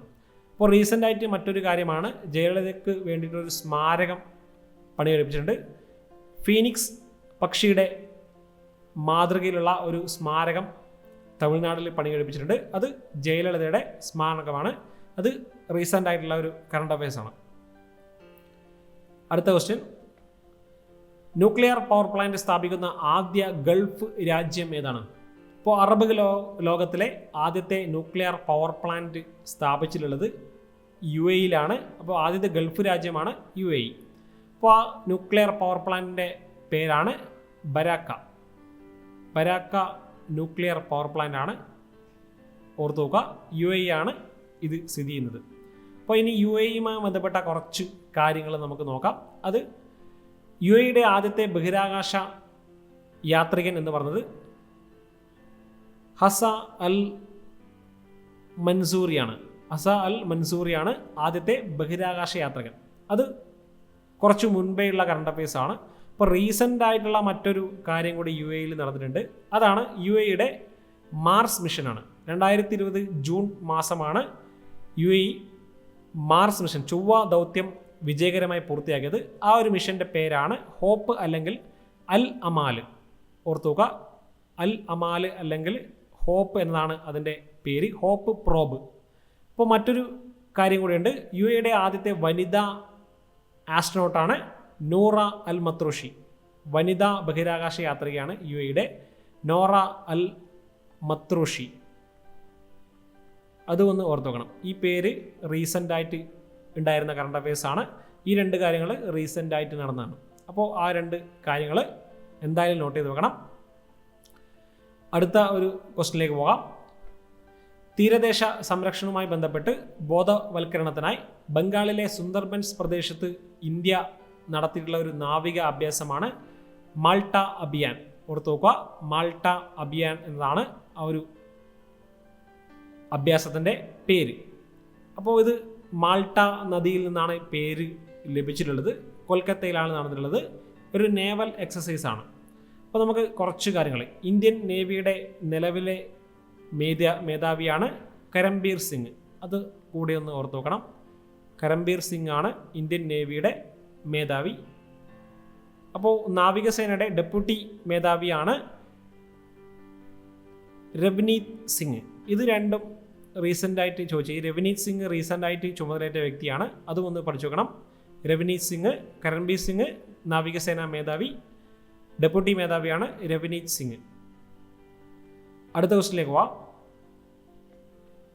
ജമ്മു കാശ്മീരിൽ ഉജ് വിവിധോദ്ദേശ പദ്ധതി നടപ്പാക്കും. അപ്പോൾ ഏത് സ്ഥലത്താണ് അല്ലെങ്കിൽ ഏത് പ്രദേശത്താണ് ഉജ് മൾട്ടി പർപ്പസ് പ്രൊജക്റ്റ് വരാൻ പോകുന്നത് എന്ന് ചോദിച്ചാൽ അത് ജമ്മു കാശ്മീരിലാണ്, ഉജ് നദിയിലാണ്. ഓർത്തു നോക്കുക, ഉജ് റിവറിലാണ് അത് വരാൻ പോകുന്നത്.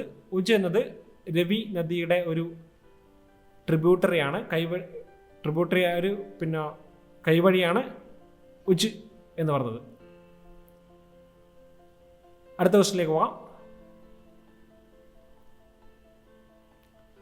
സ്ത്രീകൾക്കെതിരെയുള്ള കുറ്റകൃത്യം കൈകാര്യം ചെയ്യാൻ ആന്ധ്രാപ്രദേശിൽ ദിശ പോലീസ് സ്റ്റേഷൻ നിലവിൽ വന്നു. അപ്പോൾ ഓർത്ത് നോക്കുക, സ്ത്രീകൾക്കെതിരെയുള്ള കുറ്റകൃത്യങ്ങൾ മാത്രം കൈകാര്യം ചെയ്യാൻ വേണ്ടിയിട്ട് നിലവിൽ വന്നിട്ടുള്ള ഒരു പോലീസ് സ്റ്റേഷനാണ് ദിശ പോലീസ് സ്റ്റേഷൻ. അത് ആന്ധ്രാപ്രദേശിലാണ്.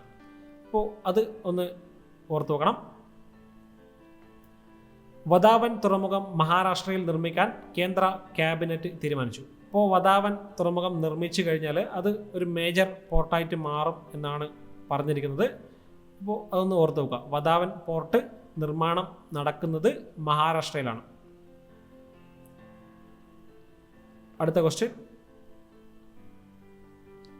കേന്ദ്ര പരോക്ഷ നികുതി കസ്റ്റംസ് ബോർഡ് ചെയർമാനായി നിയമിതനായ ആദ്യ മലയാളി ആരാണ്? അപ്പോൾ എം അജിത് കുമാർ IRS ആണ് കേന്ദ്ര പരോക്ഷ നികുതി കസ്റ്റംസ് ബോർഡിൻ്റെ ചെയർമാനായി നിയമിതനാകുന്ന ആദ്യ മലയാളിയാണ്. ഈ ഒരു പോസ്റ്റിലെത്തുന്ന ആദ്യ മലയാളിയാണ് എം അജിത് കുമാർ.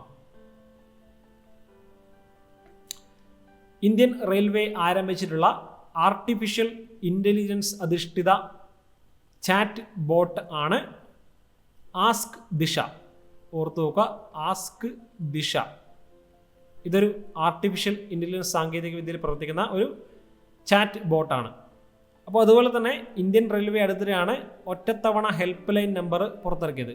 അപ്പോൾ സിംഗിൾ ഹെൽപ്പ് ലൈൻ നമ്പറാണ് ഇന്ത്യൻ റെയിൽവേയുടെ 139 ആണ്.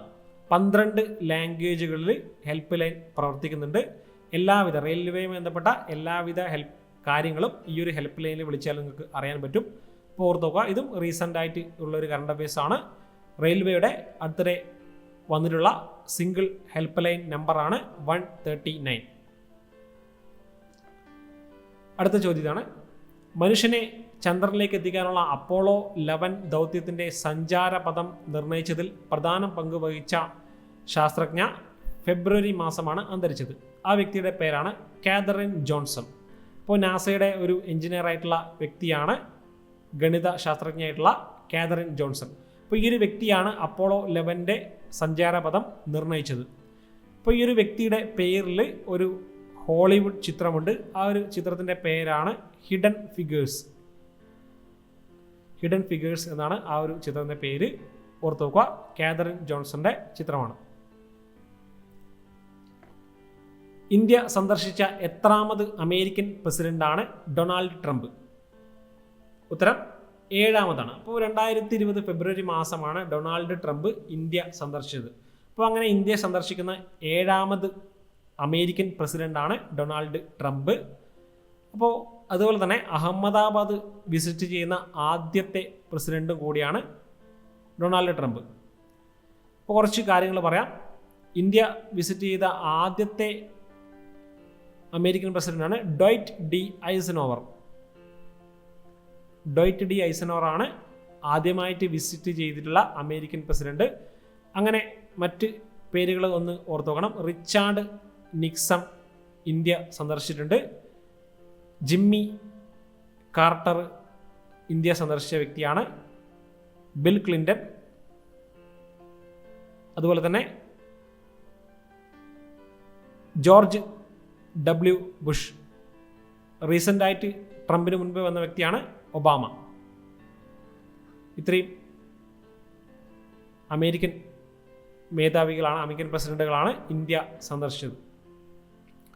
അടുത്ത ക്വസ്റ്റിലേക്ക് പോകാം. 2020 അക്ബർ കക്കട്ടിൽ പുരസ്കാരം ലഭിച്ച വ്യക്തി സാറാ ജോസഫാണ്. അപ്പോൾ 2020 അക്ബർ കക്കട്ടിൽ പുരസ്കാരം ലഭിച്ചത് സാറാ ജോസഫിനാണ്. സാറാ ജോസഫിൻ്റെ ബുദ്ധിനി എന്ന് പറഞ്ഞൊരു നോവലിനാണ് ആ ഒരു പുരസ്കാരം അന്ന് ലഭിച്ചത്. അപ്പം അതിനുശേഷം 2021 അക്ബർ കക്കട്ടിൽ പുരസ്കാരം നൽകി കഴിഞ്ഞു. ആ പുരസ്കാരം ലഭിച്ച വ്യക്തിയാണ് PF മാത്യൂസ്. PF മാത്യൂസിനാണ് 2021 അക്ബർ കക്കട്ടിൽ പുരസ്കാരം ലഭിച്ചത്. അദ്ദേഹത്തിൻ്റെ ഒരു കഥാസമാഹാരമായിട്ടുള്ള ചില പ്രാചീന വികാരങ്ങൾ ഈ ഒരു കഥാസമാഹാരത്തിനാണ് അക്ബർ കക്കട്ടിൽ പുരസ്കാരം ലഭിച്ചത്. ഈ പുരസ്കാര തുക കൂടി ഒന്ന് പഠിച്ചു വെച്ചോളൂ. 50,000 രൂപയാണ് പുരസ്കാര തുക. അടുത്ത ക്വസ്റ്റിലേക്ക് പോവാം. ദക്ഷിണ അമേരിക്കയിലെ ഏറ്റവും വലിയ കൊടുമുടിയായ അക്കോൺ കാഗുവ കീഴടക്കിയ ഏറ്റവും പ്രായം കുറഞ്ഞ വ്യക്തി ആരാണ്? ഉത്തരം കാമ്യ കാർത്തികേയനാണ്. അപ്പോൾ ഇന്ത്യക്കാരിയായിട്ടുള്ള കാമ്യ കാർത്തികേയനാണ് ദക്ഷിണ അമേരിക്കയിലെ ഏറ്റവും വലിയ കൊടുമുടിയായിട്ടുള്ള അക്കോൺ കാഗുവ കീഴടക്കിയിട്ടുള്ള ആ ഏറ്റവും പ്രായം കുറഞ്ഞ വ്യക്തിയാണ്. ഏകദേശം 6962 മീറ്ററാണ് ഇതിൻ്റെ ഉയരം. സൗത്ത് അമേരിക്കയിലെ ഏറ്റവും വലിയ കൊടുമുടിയാണ്. അപ്പോൾ ഇനി നമുക്ക് റീസെൻ്റായിട്ട് ഇതുപോലെ കൊടുമുടി കീഴടക്കിയുള്ള കുറച്ച് വാർത്തകൾ. 2020 തന്നെ 2 കാര്യങ്ങളുണ്ട്. ഒന്ന്, എവറസ്റ്റ് കീഴടക്കിയ ആദ്യത്തെ ബ്ലൈൻഡ് ആയിട്ടുള്ള അന്ധനായിട്ടുള്ള ഏഷ്യക്കാരനാണ് സാങ് ഹോങ് ആണ് അന്ധനായിട്ടുള്ള ആദ്യത്തെ ഏഷ്യക്കാരൻ. അപ്പോൾ ഏറ്റവും വേഗത്തിൽ എവറസ്റ്റ് കീഴടക്കിയിട്ടുള്ള വനിതയാണ് സാങ് ഇൻ ഹാങ്. ഓർത്ത് നോക്കുക, സാങ് ഇൻ ഹാങ്. ഇതാണ് ഏറ്റവും വേഗത്തിൽ എവറസ്റ്റ് കൊടുമുടി അടുത്തിടെ കീഴടക്കിയിട്ടുള്ള വനിത. അപ്പോൾ ഇനി കുറച്ച് കാര്യങ്ങളൂടി നമുക്ക് റീസെൻ്റായിട്ട് തന്നെ പറയാം. അപ്പോൾ ലോകത്തിലെ 10ാമത് ഉയരമുള്ള കൊടുമുടിയാണ് അന്നപൂർണ കൊടുമുടി കീഴടക്കിയിട്ടുള്ള ആദ്യത്തെ ഇന്ത്യൻ വനിതയാണ് പ്രിയങ്ക മോഹിതെ. ഇതും 2021 കാര്യമാണ്. പ്രിയങ്ക മോഹിതെ. പിന്നീട് പറയാനുള്ളത് ഓസ്ട്രേലിയയിലെ ഏറ്റവും വലിയ കൊടുമുടിയാണ് കൊസിയുസ്കോ കൊടുമുടി കീഴടക്കിയിട്ടുള്ള ഇന്ത്യക്കാരിയായിട്ടുള്ള വ്യക്തിയാണ് ഭാവന ദഹേരിയ. ഇതൊക്കെ റീസെൻ്റായിട്ട് വാർത്തയിലുണ്ടായിരുന്ന കാര്യങ്ങളാണ്. 2020 മുതൽ 2021 വരെയുള്ള കാര്യങ്ങൾ പറഞ്ഞിട്ടുണ്ട്. ഇത് 2021 കറണ്ട് അഫയേഴ്സാണ് എവറസ്റ്റിൻ്റെ പറഞ്ഞത്. അപ്പോൾ അതും കൂടെ ഒന്ന് നോട്ട് ചെയ്ത് വെക്കണം. അടുത്ത ഒരു ക്വസ്റ്റിലേക്ക് പോവാം.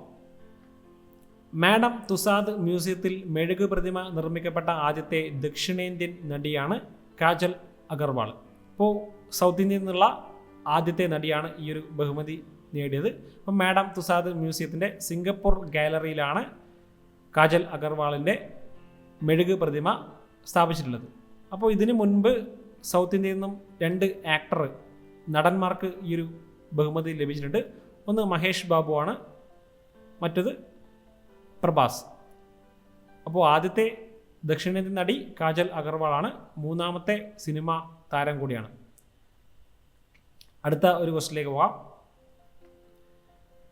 ഫെബ്രുവരി മാസം അന്തരിച്ച ഡാനിയൽ അറാപ്പ് മോയി ഏത് രാജ്യത്ത് ഏറ്റവും കൂടുതൽ കാലം പ്രസിഡന്റ് ആയിരുന്ന വ്യക്തിയാണ്?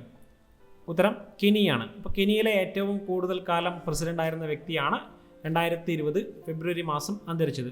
ആ വ്യക്തിയുടെ പേരാണ് ഡാനിയൽ അറാപ്പ് മോയി. അപ്പോൾ ഇനി ഇതുമായി ബന്ധപ്പെട്ട കുറച്ച് കാര്യങ്ങൾ, അതായത് ഈ ഒരു കാലഘട്ടത്തിൽ അന്തരിച്ചിട്ടുള്ള രാജ്യതലവന്മാരെ കാര്യങ്ങൾ നോക്കാം. ജോൺ മഗുഫുലി ടാൻസാനിയയുടെ പ്രസിഡന്റ് ആയിരുന്ന വ്യക്തിയാണ് ജോൺ മഗുഫുലി. അതുപോലെ തന്നെ റീസെൻ്റ് ആയിട്ടുള്ള വ്യക്തിയാണ് കെന്നത്ത് കൗണ്ട. സാംബിയ എന്ന് പറയുന്ന രാജ്യത്തിൻ്റെ ആദ്യത്തെ പ്രസിഡന്റാണ് കെന്നത്ത് കൗണ്ട. അതുപോലെ തന്നെ അടുത്തിടെ അന്തരിച്ചിട്ടുള്ള മൗറീഷ്യസിൻ്റെ മുൻ പ്രധാനമന്ത്രിയായിരുന്ന വ്യക്തിയാണ് അനിരുദ്ധ് ജുഗ്നാഥ് മൗറീഷ്യസിൻ്റെ മുൻ പ്രധാനമന്ത്രിയാണ്. അപ്പോൾ ഇത് പറയാനുള്ള കാരണം എന്ന് വെച്ചാൽ ഈ ഒരു അനിരുദ്ധ് ജുഗ്നാഥ് എന്ന് പറയുന്ന വ്യക്തിക്കാണ് 2020 പത്മ വിഭൂഷൺ അവാർഡ് ലഭിച്ചത്. അതുകൊണ്ടാണ് ഇത് സൂചിപ്പിച്ചത്. അതുപോലെ തന്നെ Oman ഭരണാധികാരിയായിട്ടുള്ള Sultan Qaboos bin Sayyid, ഈ ഒരു വ്യക്തി അടുത്തിടെയാണ് അന്തരിച്ചത്. അപ്പോൾ ഈ ഒരു വ്യക്തിക്ക് മറ്റൊരു ഇന്ത്യൻ ബഹുമതി ലഭിച്ചിട്ടുണ്ട്. 2019 ഗാന്ധി സമാധാന പുരസ്കാരം ലഭിച്ച വ്യക്തിയാണ് Oman ഭരണാധികാരിയായിട്ടുള്ള Sultan Qaboos bin Sayyid. അതും ഒന്ന് ഓർത്തു വെക്കണം. ഇപ്പോൾ 2019 ഗാന്ധി പീസ് പ്രൈസാണ് ലഭിച്ചത്. 2020 ഗാന്ധി പീസ് പ്രൈസ് ലഭിച്ചത് മുജീബുർ റഹ്മാനാണ്, ബംഗ്ലാദേശിൻ്റെ രാഷ്ട്രപിതാവായിട്ടുള്ള മുജീബുർ റഹ്മാൻ.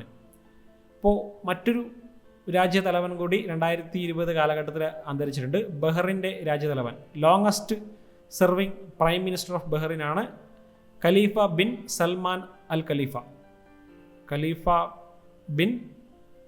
സൽമാൻ അൽ ഖലീഫയാണ് ബഹ്റിൻ്റെ ഏറ്റവും കൂടുതൽ കാലം പ്രധാനമന്ത്രിയായിരുന്ന വ്യക്തിയാണ്. ഈ വ്യക്തികളൊക്കെ 2020-21 കാലഘട്ടത്തിൽ അന്തരിച്ച വ്യക്തികളാണ്.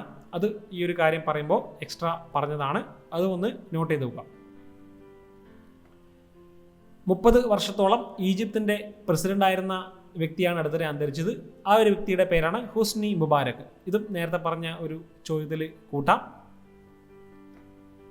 സൗദി അറേബ്യയിൽ ആജീവനാന്ത സ്ഥിരതാമസത്തിനായി നൽകുന്ന പ്രീമിയം റെസിഡൻസി കാർഡ് ലഭിക്കുന്ന ആദ്യ ഇന്ത്യക്കാരനാണ് MA യൂസഫ് അലി. ഇപ്പോൾ കേരളീയനായിട്ടുള്ള ബിസിനസ്മാൻ ആയിട്ടുള്ള വ്യക്തിയാണ് MA യൂസഫ് അലി. അദ്ദേഹത്തിനാണ് സൗദി അറേബ്യയിലെ പ്രീമിയം റെസിഡൻസി കാർഡ് ലഭിക്കുന്ന ആദ്യ ഇന്ത്യക്കാരനായി മാറിയത്. അപ്പോൾ അതുപോലെ തന്നെ മറ്റൊരു കാര്യം കൂടി അടുത്തിടെ സംഭവിച്ചിട്ടുണ്ട്. 2021 തോന്നുന്നു, അബുദാബി സർക്കാരിൻ്റെ ഉന്നത സിവിലിയൻ ബഹുമതിയായിട്ടുള്ള അബുദാബി അവാർഡ് ലഭിച്ചിട്ടുള്ള വ്യക്തിയാണ് MA യൂസഫ് അലി. അതുകൂടി ഒന്ന് ഇതിൻ്റെ കൂടെ പഠിച്ചു നോക്കുക. 1981 മുതൽ 91 വരെ UN മേധാവിയായിരുന്ന വ്യക്തിയാണ് 2020 വർഷം അന്തരിച്ചത്. ആ വ്യക്തിയുടെ പേരാണ് ജാവിയർ പെരസ് ആണ്. പെറു സ്വദേശിയായിട്ടുള്ള ജാവിയർ പെരസ് ആണ് 2020 അന്തരിച്ചത്. അപ്പോൾ നിലവിലുള്ള UN മേധാവിയുടെ പേര് ഓർത്തു വെക്കണം, ആന്റോണിയോ ഗുട്ടറസ് ആണ്. പോർച്ചുഗലിൻ്റെ മുൻ പ്രസിഡൻ്റായിട്ടുള്ള വ്യക്തിയാണ് ആന്റോണിയോ ഗുട്ടറസ്. നിലവിലെ UN സെക്രട്ടറി ജനറലാണ്. അടുത്ത ഒരു ക്വസ്റ്റ്യനിലേക്ക് പോകാം. കേരള സർക്കാരിൻ്റെ ശാസ്ത്ര ഗവേഷണ രംഗത്തെ സംഭാവനകൾക്കായി ഏർപ്പെടുത്തിയിട്ടുള്ള പ്രഥമ കൈരളി പുരസ്കാരം ലഭിച്ച വ്യക്തികളാണ് പ്രൊഫസർ M വിജയനും ഡോക്ടർ പുതുശ്ശേരി രാമചന്ദ്രനും. അപ്പോൾ ഇതിൽ പുതുശ്ശേരി രാമചന്ദ്രൻ ആ ഒരു 2020 കാലഘട്ടത്തിൽ തന്നെയാണ് അന്തരിച്ചത്. അപ്പോൾ അദ്ദേഹത്തിൻ്റെ ഒരു ചോദ്യം റീസെൻ്റ് ആയിട്ടുള്ള ഒരു പരീക്ഷയിൽ ചോദിച്ചിട്ടുണ്ട്. അദ്ദേഹത്തിൻ്റെ ആത്മകഥയാണ് ചോദിച്ചത്. അപ്പോൾ തിളച്ച മണ്ണിൽ കാൽനടയായി, ഇതാണ് അദ്ദേഹത്തിൻ്റെ ആത്മകഥ. അത് ചോദിക്കാനുള്ള കാരണം ഇത് തന്നെയാണ്. അദ്ദേഹം ആ റീസെൻ്റ് ആയിട്ടുള്ള സമയത്താണ് അന്തരിച്ചത്. 2020 മാർച്ച് 14 അന്തരിച്ചത്.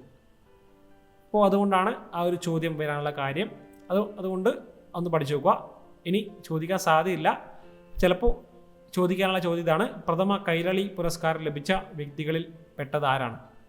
അപ്പോൾ പ്രൊഫസർ എം വിജയനും ഡോക്ടർ പുതുശ്ശേരി രാമചന്ദ്രനാണ് പ്രഥമ കൈരളി പുരസ്കാരം ലഭിച്ചത്. അടുത്ത ക്വസ്റ്റിനിലേക്ക് പോവാം. BBC വേൾഡ് ഹിസ്റ്ററീസ് മാഗസിൻ ലോക ചരിത്രത്തിലെ എക്കാലത്തെയും മഹാനായ നേതാവായി തിരഞ്ഞെടുത്ത വ്യക്തിയാണ് മഹാരാജ രഞ്ജിത് സിംഗ്. അപ്പോൾ great leaders of all time എന്ന ഒരു പോളിലാണ് BBC വേൾഡ് ഹിസ്റ്ററി മാഗസിൻ ഏറ്റവും ഒന്നാമതായിട്ട് മഹാരാജ രഞ്ജിത് സിംഗിനെ തിരഞ്ഞെടുത്തത്. അപ്പോൾ രണ്ടാം സ്ഥാനത്ത് ഉള്ള വ്യക്തിയാണ് അമിൽകാവ് കബ്രാൾ. അമിൽകാവ് കബ്രാൾ എന്ന് പറയുന്ന വ്യക്തിയാണ്. ആഫ്രിക്കൻ ഇൻഡിപെൻഡൻസ് ഫൈറ്ററാണ് അമിൽകാവ് കബ്രാൾ. മൂന്നാം സ്ഥാനത്ത് വിൻസ്റ്റൺ ചർച്ചിലാണ്. മുൻ ബ്രിട്ടീഷ് പ്രധാനമന്ത്രിയായിട്ടുള്ള വിൻസ്റ്റൺ ചർച്ചിലായിരുന്നു ഈ ഒരു പോളിൽ മൂന്നാം സ്ഥാനത്തെത്തിയത്. ഒന്നാം സ്ഥാനത്ത് മഹാരാജ രഞ്ജിത് സിംഗ്. അടുത്ത ഒരു ക്വസ്റ്റ്യനിലേക്ക് പോകാം. 2012 ജനുവരി മുതൽ 2013 മാർച്ച് വരെ കേരള ഗവർണറായിരുന്ന വ്യക്തി ആണ് അടുത്തിടെ അന്തരിച്ചത്. ആ വ്യക്തിയുടെ പേരാണ് HR ഭരദ്വാജ്. ഇത് 2020 ഈ വ്യക്തി അന്തരിച്ചത്. അപ്പോൾ സമാനമായിട്ട് മറ്റൊരു വ്യക്തി കേരള മുൻ ഗവർണർ അന്തരിച്ചിട്ടുണ്ട്. ആ വ്യക്തിയുടെ പേരാണ് RL ഭാട്ടിയ. കേരളത്തിൻ്റെ മുൻ ഗവർണറായിരുന്ന വ്യക്തി 2021 മെയ് 16 അന്തരിച്ചത്. ഓർത്ത് നോക്കുക, RL ഭാട്ടിയ. അപ്പോൾ നിലവിലുള്ള ഗവർണറുടെ പേര് കൂടി ഒന്ന് അറിഞ്ഞിരിക്കണം. ആരിഫ് മുഹമ്മദ് ഖാനാണ് നിലവിലെ കേരള ഗവർണറാണ്, ആരിഫ് മുഹമ്മദ് ഖാൻ. അടുത്ത ക്വസ്റ്റ്യൻ: 2020 മുതൽ ഫെബ്രുവരി 27 ദേശീയ പ്രോട്ടീൻ ദിനമായി ആചരിക്കുവാൻ തീരുമാനിച്ചു. ഓർത്ത് നോക്കുക, 2020 മുതൽ ഫെബ്രുവരി 27 പ്രത്യേകതയാണ് ദേശീയ പ്രോട്ടീൻ ദിനം. അപ്പോൾ ഇതിൽ റീസെൻ്റായിട്ട് ഇനി 2021 കഴിഞ്ഞു. അപ്പോൾ 2021 ദേശീയ പ്രോട്ടീൻ ദിനത്തിൻ്റെ തീമാണ് പവറിംഗ് വിത്ത് പ്ലാന്റ് പ്രോട്ടീൻ. പവറിംഗ് വിത്ത് പ്ലാന്റ് പ്രോട്ടീൻ എന്നതാണ് 2021 പ്രോട്ടീൻ ദിനത്തിൻ്റെ സന്ദേശം. അപ്പോൾ ഓർത്ത് നോക്കുക, ഫെബ്രുവരി 27 ദേശീയ പ്രോട്ടീൻ ദിനം. അടുത്ത ക്വസ്റ്റിനിലേക്ക് പോകാം.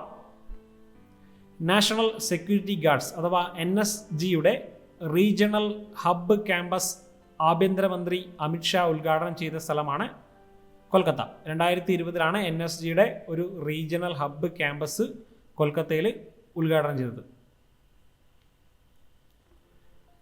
കേന്ദ്ര ഗവൺമെൻറ്റിൻ്റെ പുതിയ സാമ്പത്തിക വകുപ്പ് സെക്രട്ടറി ആരാണ്? അപ്പോൾ ഇത് നിങ്ങൾ 2020 PSC ബുള്ളറ്റിൽ നിന്ന് എടുത്ത ചോദ്യമാണ്. അപ്പോൾ ആ സമയത്ത് അജയ് ഭൂഷൺ പാണ്ഡെയാണ് നിയമിതനായത്. അപ്പോൾ ആ ഒരു വ്യക്തി ഇപ്പോൾ മാറി പുതിയ വ്യക്തി സാമ്പത്തിക വകുപ്പ് സെക്രട്ടറി അഥവാ ഫിനാൻസ് സെക്രട്ടറി ആയിട്ട് നിയമിതനായിട്ടുണ്ട്. ആ വ്യക്തിയുടെ പേരാണ് TV സോമനാഥൻ. അപ്പോൾ നിങ്ങൾ ഈ ഒരു കാര്യം പഠിച്ചാൽ മതി. കേന്ദ്ര ഗവൺമെൻറ്റിൻ്റെ പുതിയ ഫിനാൻസ് സെക്രട്ടറിയാണ് TV സോമനാഥൻ. അതുപോലെ തന്നെ റവന്യൂ സെക്രട്ടറിയുടെ പേര് കൂടി ഒന്ന് ഓർത്തു വെച്ചോളൂ, തരുൺ ബജാജാണ്. തരുൺ ബജാജാണ് ഇന്ത്യ ഗവൺമെൻറ് കേന്ദ്ര ഗവൺമെൻറ്റിൻ്റെ റവന്യൂ സെക്രട്ടറി. അടുത്ത ക്വസ്റ്റിനിലേക്ക് പോകാം. ഫോറസ്റ്റ് മാൻ ഓഫ് ഇന്ത്യ എന്നറിയപ്പെടുന്ന ആസാമീസ് പരിസ്ഥിതി പ്രവർത്തകനാണ് ജാദവ് പായങ്ക്. അപ്പോൾ ആ ഒരു വ്യക്തിക്കാണ് 2020 കോമൺവെൽത്തിൻ്റെ പോയിൻറ്റ്സ് ഓഫ് ലൈറ്റ് അവാർഡ് ലഭിച്ചത്. അതൊന്ന് ഓർത്ത് നോക്കണം. 2020 വർഷം പോയിൻറ്റ്സ് ഓഫ് ലൈറ്റ് കോമൺവെൽത്തിൻ്റെ പോയിൻറ്റ്സ് ഓഫ് ലൈറ്റ് അവാർഡ് ലഭിച്ച വ്യക്തിയാണ് ജാദവ് പായങ്ക്. അദ്ദേഹം ആസാമീസ് സ്വദേശിയാണ്. അദ്ദേഹത്തിൻ്റെ വിശേഷണമാണ് ഫോറസ്റ്റ് മാൻ ഓഫ് ഇന്ത്യ. അടുത്ത ചോദ്യം ഇതാണ്: ഐക്യരാഷ്ട്രസഭയുടെ ജൈവ വൈവിധ്യ ഉച്ചകോടിയായിട്ടുള്ള conference of parties to the conservation of migratory species അഥവാ CMS COP 13 വേദി ഗാന്ധിനഗറാണ്. ഇന്ത്യയിൽ ഗുജറാത്തിലെ ഗാന്ധിനഗറിലാണ് 2020 conference of parties to the conservation of migratory species. ഇപ്പോൾ ദേശാടന മൃഗങ്ങളുടെ സംരക്ഷണത്തിനായിട്ടുള്ള ഒരു ഉച്ചകോടിയാണ് CMS COP13 എന്ന് പറയുന്നത്. അതിൻ്റെ 2020 പതിപ്പ് നടന്നത് ഗുജറാത്തിലെ ഗാന്ധിനഗറിലാണ്. അപ്പോൾ ഈ ഒരു ഗാന്ധിനഗറിലെ നടന്ന കോൺഫറൻസിൽ ഏകദേശം 131 രാജ്യങ്ങളിൽ നിന്നായിട്ടും അതുപോലെ തന്നെ UN പ്രതിനിധികളുമായിട്ടും ടോട്ടൽ 263 അംഗങ്ങൾ ഈ ഒരു ഉച്ചകോടിയിൽ പങ്കെടുത്തിട്ടുണ്ട്. അപ്പോൾ മറ്റൊരു കാര്യം പറയാനുള്ളത്, ഈ ഒരു ഉച്ചകോടിയിൽ 7 മൃഗങ്ങളെ സംരക്ഷണ പട്ടികയിൽ ഉൾപ്പെടുത്തിയിട്ടുണ്ട്. അതായത് 7 ദേശാടന ജീവികളെ പുതിയതായിട്ട് സംരക്ഷണ പട്ടികയിൽ ഉൾപ്പെടുത്തിയിട്ടുണ്ട്. അതിൽ നമുക്ക് പ്രധാനപ്പെട്ട കുറച്ച് കാര്യങ്ങൾ നോക്കാം. ഒന്ന് ഏഷ്യൻ ആനയാണ്. ഏഷ്യൻ ആന ഈ ഒരു പട്ടികയിൽ ഉൾപ്പെടുത്തിയിട്ടുണ്ട്. മറ്റൊന്ന് ജാഗ്വറാണ്. Great Indian bustard. Great Indian bustard സംരക്ഷിക്കപ്പെടേണ്ട ദേശാടന മൃഗങ്ങളുടെ ഒരു പട്ടികയിൽ ഉൾപ്പെടുത്തിയിട്ടുണ്ട്. മറ്റൊന്ന് ബംഗാൾ ഫ്ലോറിക്കനാണ്. ബംഗാൾ ഫ്ലോറിക്കൻ. അപ്പോൾ കുറച്ച് കാര്യങ്ങൾ മാത്രം നിങ്ങൾ പഠിച്ചു വെച്ചോളൂ. Asian elephant, jaguar, great Indian bustard, Bengal florican. മറ്റ് മൃഗങ്ങളാണ് little bustard, antipodean albatross, oceanic white tip shark. ഈ 7 മൃഗങ്ങളെയാണ് ഈ ഒരു ഉച്ചകോടിയിൽ സംരക്ഷിക്കപ്പെടേണ്ട ദേശാടന ജീവികളായിട്ട് തിരഞ്ഞെടുത്തത്. അടുത്ത ഒരു ക്വസ്റ്റ്യനിലേക്ക് പോകാം.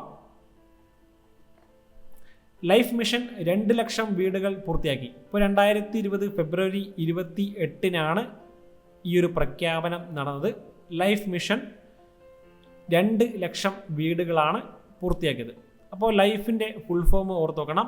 Livelihood inclusion and financial empowerment. ഇതാണ് ലൈഫിൻ്റെ ഫുൾ ഫോം. ഇത് സമ്പൂർണ്ണ പാർപ്പിട സുരക്ഷ എന്ന ഒരു ലക്ഷ്യം വെച്ച് പ്രവർത്തിക്കുന്ന ഒരു പദ്ധതിയാണ് ലൈഫ് മിഷൻ. അപ്പോൾ അത് 2020 ഫെബ്രുവരി 28 2 ലക്ഷം വീടുകൾ പൂർത്തിയാക്കിയത്. അടുത്ത ക്വസ്റ്റ്യനിലേക്ക് പോകാം. പ്രഥമ ഖേലോ ഇന്ത്യ യൂണിവേഴ്സിറ്റി ഗെയിംസിൽ 1ാം സ്ഥാനത്ത് എത്തിയ യൂണിവേഴ്സിറ്റി പഞ്ചാബ് യൂണിവേഴ്സിറ്റിയാണ്. അപ്പോൾ ആദ്യമായിട്ടാണ് ഖേലോ ഇന്ത്യ യൂണിവേഴ്സിറ്റി ഗെയിംസ് നടത്തിയത്. അതിൽ ആദ്യത്തെ പതിപ്പിൽ തന്നെ ചാമ്പ്യന്മാരായിട്ടുള്ള യൂണിവേഴ്സിറ്റിയാണ് പഞ്ചാബ് സർവകലാശാല. അപ്പോൾ ഓർത്ത് നോക്കുക, ഈ ഒരു മത്സരത്തിൻ്റെ വേദിയായിട്ടിരുന്നത് ഭുവനേശ്വറാണ്. ഭുവനേശ്വർ ഒഡീഷയിലാണ്. അപ്പോൾ ഒഡീഷയിലെ ഭുവനേശ്വറിലെ കലിംഗ യൂണിവേഴ്സിറ്റിയിലാണ് ഈ ഒരു മത്സരം നടന്നത്. അപ്പോൾ അന്ന് 2ാം സ്ഥാനത്തെത്തിയത് സാവിത്രിബായ് ഫുലെ യൂണിവേഴ്സിറ്റിയാണ്. അത് പൂനെയിലാണ്. അപ്പോൾ ഇനി നമുക്ക് പഠിക്കേണ്ടത് റീസെൻ്റ് ആയിട്ട് ഇനി 2021 ഇപ്പോൾ 2021 ഖേലോ ഇന്ത്യ യൂണിവേഴ്സിറ്റി ഗെയിംസ് നടന്നിട്ടില്ല. പക്ഷേ അതിൻ്റെ വേദി ഓർത്ത് വെച്ചോളൂ. കർണാടകയിൽ ജെയിൻ യൂണിവേഴ്സിറ്റിയാണ്. ജെയിൻ യൂണിവേഴ്സിറ്റിയിലാണ് ഇനി ഖേലോ ഇന്ത്യ യൂണിവേഴ്സിറ്റി ഗെയിംസിൻ്റെ 2ാമത് പതിപ്പ് നടക്കാൻ പോകുന്നത്. ട്രിപ്പ് അഡ്വൈസർ തിരഞ്ഞെടുത്ത 2020 ലോകത്തിലെ ഏറ്റവും മികച്ച ട്രെൻഡിങ് വിനോദ സഞ്ചാര കേന്ദ്രമാണ് കൊച്ചി. അപ്പോൾ ഇതൊരു ട്രാവൽ അഡ്വൈസർ പോർട്ടലാണ് ട്രിപ്പ് അഡ്വൈസർ. അപ്പോൾ ആ ഒരു പോർട്ടൽ 2020 ലോകത്തിലെ ഏറ്റവും മികച്ച ട്രെൻഡിങ് വിനോദസഞ്ചാരമായിട്ട് തിരഞ്ഞെടുത്തത് കൊച്ചിയാണ്. അതുകൊണ്ട് അതൊന്ന് ഓർത്ത് വെച്ചോളൂ. അടുത്ത ഒരു ക്വസ്റ്റ്യനിലേക്ക് പോകാം. എല്ലാ ഗ്രാമങ്ങളിലും കുടിവെള്ളം എത്തിക്കുന്നതിനായി മിഷൻ ഭഗീരഥ ആരംഭിച്ച സംസ്ഥാനം തെലങ്കാനയാണ്. അപ്പോൾ തെലങ്കാന ആരംഭിച്ചിട്ടുള്ള ഒരു പദ്ധതിയാണ് മിഷൻ ഭഗീരഥ. അപ്പോൾ ഓർത്ത് വെച്ചോളൂ, സംസ്ഥാനം, മിഷൻ, ലക്ഷ്യം എല്ലാ ഗ്രാമങ്ങളിലും കുടിവെള്ളം എത്തിക്കാൻ. ഇന്ത്യൻ ഓഷ്യൻ കമ്മീഷനിൽ 5ാമത്തെ നിരീക്ഷക രാജ്യമായിട്ട് തിരഞ്ഞെടുക്കപ്പെട്ടത് ഇന്ത്യയാണ്. അപ്പോൾ ഇന്ത്യൻ ഓഷ്യൻ കമ്മീഷനിൽ 5ാമത് നിരീക്ഷക രാജ്യമായിട്ട് ഇന്ത്യയെ തിരഞ്ഞെടുത്തു. കമ്മ്യൂണിറ്റി ഫോറസ്റ്റ് റിസോഴ്സസ് സംബന്ധിച്ച് മാർഗനിർദ്ദേശങ്ങൾ സമർപ്പിക്കാനായി നിയോഗിച്ച കമ്മിറ്റിയുടെ തലവനാണ് NC സക്സേന. അപ്പോൾ കമ്മ്യൂണിറ്റി ഫോറസ്റ്റ് റിസോഴ്സുമായി ബന്ധപ്പെട്ടുള്ള മാർഗനിർദ്ദേശങ്ങൾ സമർപ്പിക്കാൻ വേണ്ടി നിയോഗിച്ചിട്ടുള്ള കമ്മിറ്റിയാണ് NC സക്സേന കമ്മിറ്റി. 2020 വർഷത്തിൽ സമഗ്ര സംഭാവനയ്ക്കുള്ള BBC ഇന്ത്യയുടെ കായിക പുരസ്കാരം ലഭിച്ച വ്യക്തിയാണ് PT ഉഷ. അപ്പോൾ ഈ ഒരു വർഷം 2020 നൽകിയത് 2019 പുരസ്കാരമാണ്. അപ്പോൾ ഓർത്ത് നോക്കുക, ആ വർഷം 2019 BBC sports woman of the year ആയിട്ട് തിരഞ്ഞെടുക്കപ്പെട്ട വ്യക്തിയാണ് PV സിന്ധു. ബാഡ്മിൻ്റൺ താരമായിട്ടുള്ള PV സിന്ധു ആണ്. സമഗ്ര സംഭാവന പുരസ്കാരം ലഭിച്ചത് PT ഉഷയാണ്. അപ്പോൾ അതിനുശേഷം 2021 പുതിയ പതിപ്പ് കൊടുത്തു. ആ വർഷം കൊടുത്തത് 2020 പുരസ്കാരമാണ്. അപ്പോൾ ആ വർഷം ലൈഫ് ടൈം അച്ചീവ്മെൻ്റ് അവാർഡ് അഥവാ സമഗ്ര സംഭാവനയ്ക്കുള്ള പുരസ്കാരം ലഭിച്ച വ്യക്തിയാണ് അഞ്ജു ബോബി ജോർജ്. അഞ്ജു ബോബി ജോർജിനാണ് സമഗ്ര സംഭാവനയ്ക്കുള്ള ലൈഫ് ടൈം അച്ചീവ്മെൻ്റ് അവാർഡ് ലഭിച്ചത്. Sports woman of the year ആയിട്ട് തിരഞ്ഞെടുത്തത് 2020 sports woman of the year chess താരമായിട്ടുള്ള കൊനേരു ഹംപിയാണ്. അപ്പോൾ ഈ വർഷം 2021 പുതിയൊരു പുരസ്കാരം കൂടി നൽകുന്നുണ്ട്. എമേർജിംഗ് പ്ലെയർ ആണ്. എമേർജിംഗ് പ്ലെയർ 2020 എമേർജിംഗ് പ്ലെയർ ആയിട്ട് പുരസ്കാരം ലഭിച്ചത് ഷൂട്ടിംഗ് താരമായിട്ടുള്ള മനു ബാക്കറാണ് എമേർജിംഗ് പ്ലെയർ. അപ്പോൾ ഓർത്ത് നോക്കുക, BBC Indian sports woman of the year അവാർഡാണ് നൽകുന്നത്. BBCയുടെ നേതൃത്വത്തിൽ നൽകുന്ന ഒരു അവാർഡാണ്. ഇന്ത്യൻ കായിക താരങ്ങൾക്ക് ഉള്ള അവാർഡാണ്. അടുത്ത ഒരു ക്വസ്റ്റിനിലേക്ക് പോകാം. പൊതുഗതാഗതം സൗജന്യമാക്കിയ ലോകത്തിലെ ആദ്യ രാജ്യമാണ് ലക്സംബർഗ്. അതൊന്ന് ഓർത്ത് നോക്കണം. ഇനി സ്റ്റാറ്റിക് GK ആയിട്ട് ചോദിക്കാൻ സാധ്യതയുള്ള ചോദ്യമാണ്. അടുത്ത ക്വസ്റ്റ്യൻ, ലഫ്റ്റനന്റ് ജനറൽ പദവിയിൽ എത്തുന്ന മൂന്നാമത്തെ വനിതയും ആദ്യത്തെ ആർമി പീഡിയാട്രീഷ്യനുമായിട്ടുള്ള വ്യക്തിയാണ് മാധുരി കനിത്കർ. അപ്പോൾ ഓർത്ത് നോക്കുക, ലഫ്റ്റനന്റ് ജനറൽ പദവിയിലെത്തുന്ന മൂന്നാമത്തെ വനിതയാണ്. അതുപോലെ തന്നെ ആർമി പീഡിയാട്രീഷ്യനായിട്ടുള്ള ആദ്യത്തെ വനിത കൂടിയാണ് മാധുരി കനിത്കർ. അപ്പോൾ ഇതിൽ ലഫ്റ്റനന്റ് ജനറൽ പദവിയിലെത്തിയ ആദ്യത്തെ 2 വ്യക്തികളെ പഠിക്കണം. പുനീത അറോറ ആദ്യ വ്യക്തി. രണ്ടാമത്തെ വ്യക്തിയാണ് പത്മാവതി ബന്ദോപാധ്യായ. ഈ വ്യക്തികൾക്ക് ശേഷമാണ് മൂന്നാമത് ലഫ്റ്റനന്റ് ജനറൽ പദവിയിലെത്തുന്ന വനിതയാണ് മാധുരി കനിത്കർ. അടുത്ത ക്വസ്റ്റിലേക്ക് പോകാം. പഞ്ചാബ് ഹരിയാന ഹൈക്കോടതി അടുത്തിടെ വ്യക്തിത്വ പദവി നൽകിയ തടാകം ഏതാണ്? അപ്പോൾ സുഗ്ന തടാകമാണ്. അപ്പോൾ ചണ്ഡീഗഡിലെ സുഗ്ന തടാകത്തിനാണ് അടുത്തിടെ പഞ്ചാബ് ഹരിയാന ഹൈക്കോടതി വ്യക്തിത്വ പദവി നൽകിയത്. അപ്പോൾ സമാനമായിട്ട് മുൻപ് നമ്മൾ പഠിച്ചിട്ടുണ്ടായിരുന്നു. അതൊരു GK ചോദ്യമാണ്. ഉത്തരാഖണ്ഡ് ഹൈക്കോടതി വ്യക്തിത്വ പദവി നൽകിയത് ഗംഗക്കും യമുനക്കുമാണ്. ഓർത്തുക, ഉത്തരാഖണ്ഡ് ഹൈക്കോടതിയാണ് ഈ 2 നദികൾക്ക് വ്യക്തിത്വ പദവി നൽകിയത്. ഇപ്പോൾ പഞ്ചാബ് ഹരിയാന ഹൈക്കോടതി വ്യക്തിത്വ പദവി നൽകിയ തടാകമാണ് ചണ്ഡീഗഡിലെ സുഗ്ന തടാകം. അടുത്ത ക്വസ്റ്റിലേക്ക് പോവാം. ഉത്തരാഖണ്ഡിന്റെ വേനൽക്കാല തലസ്ഥാനമായി പ്രഖ്യാപിച്ച നഗരം ഏതാണ്? ഗർസൈൻ ആണ്. ഉത്തരാഖണ്ഡിന്റെ വേനൽക്കാല തലസ്ഥാനം അഥവാ സമ്മർ ക്യാപിറ്റലാണ് ഗർസൈൻ. അപ്പോൾ ഇതുമായി ബന്ധപ്പെട്ട മറ്റൊരു ചോദ്യം ആന്ധ്രാപ്രദേശിൻ്റെ കഴിഞ്ഞ കറണ്ട് അഫയേഴ്സിൽ നമ്മൾ പറഞ്ഞിട്ടുണ്ട്. ആന്ധ്രാപ്രദേശിന് 3 തലസ്ഥാനങ്ങളുണ്ട്. അത് കഴിഞ്ഞ വീഡിയോ കണ്ടു കഴിഞ്ഞാൽ നിങ്ങൾക്ക് മനസ്സിലാകും.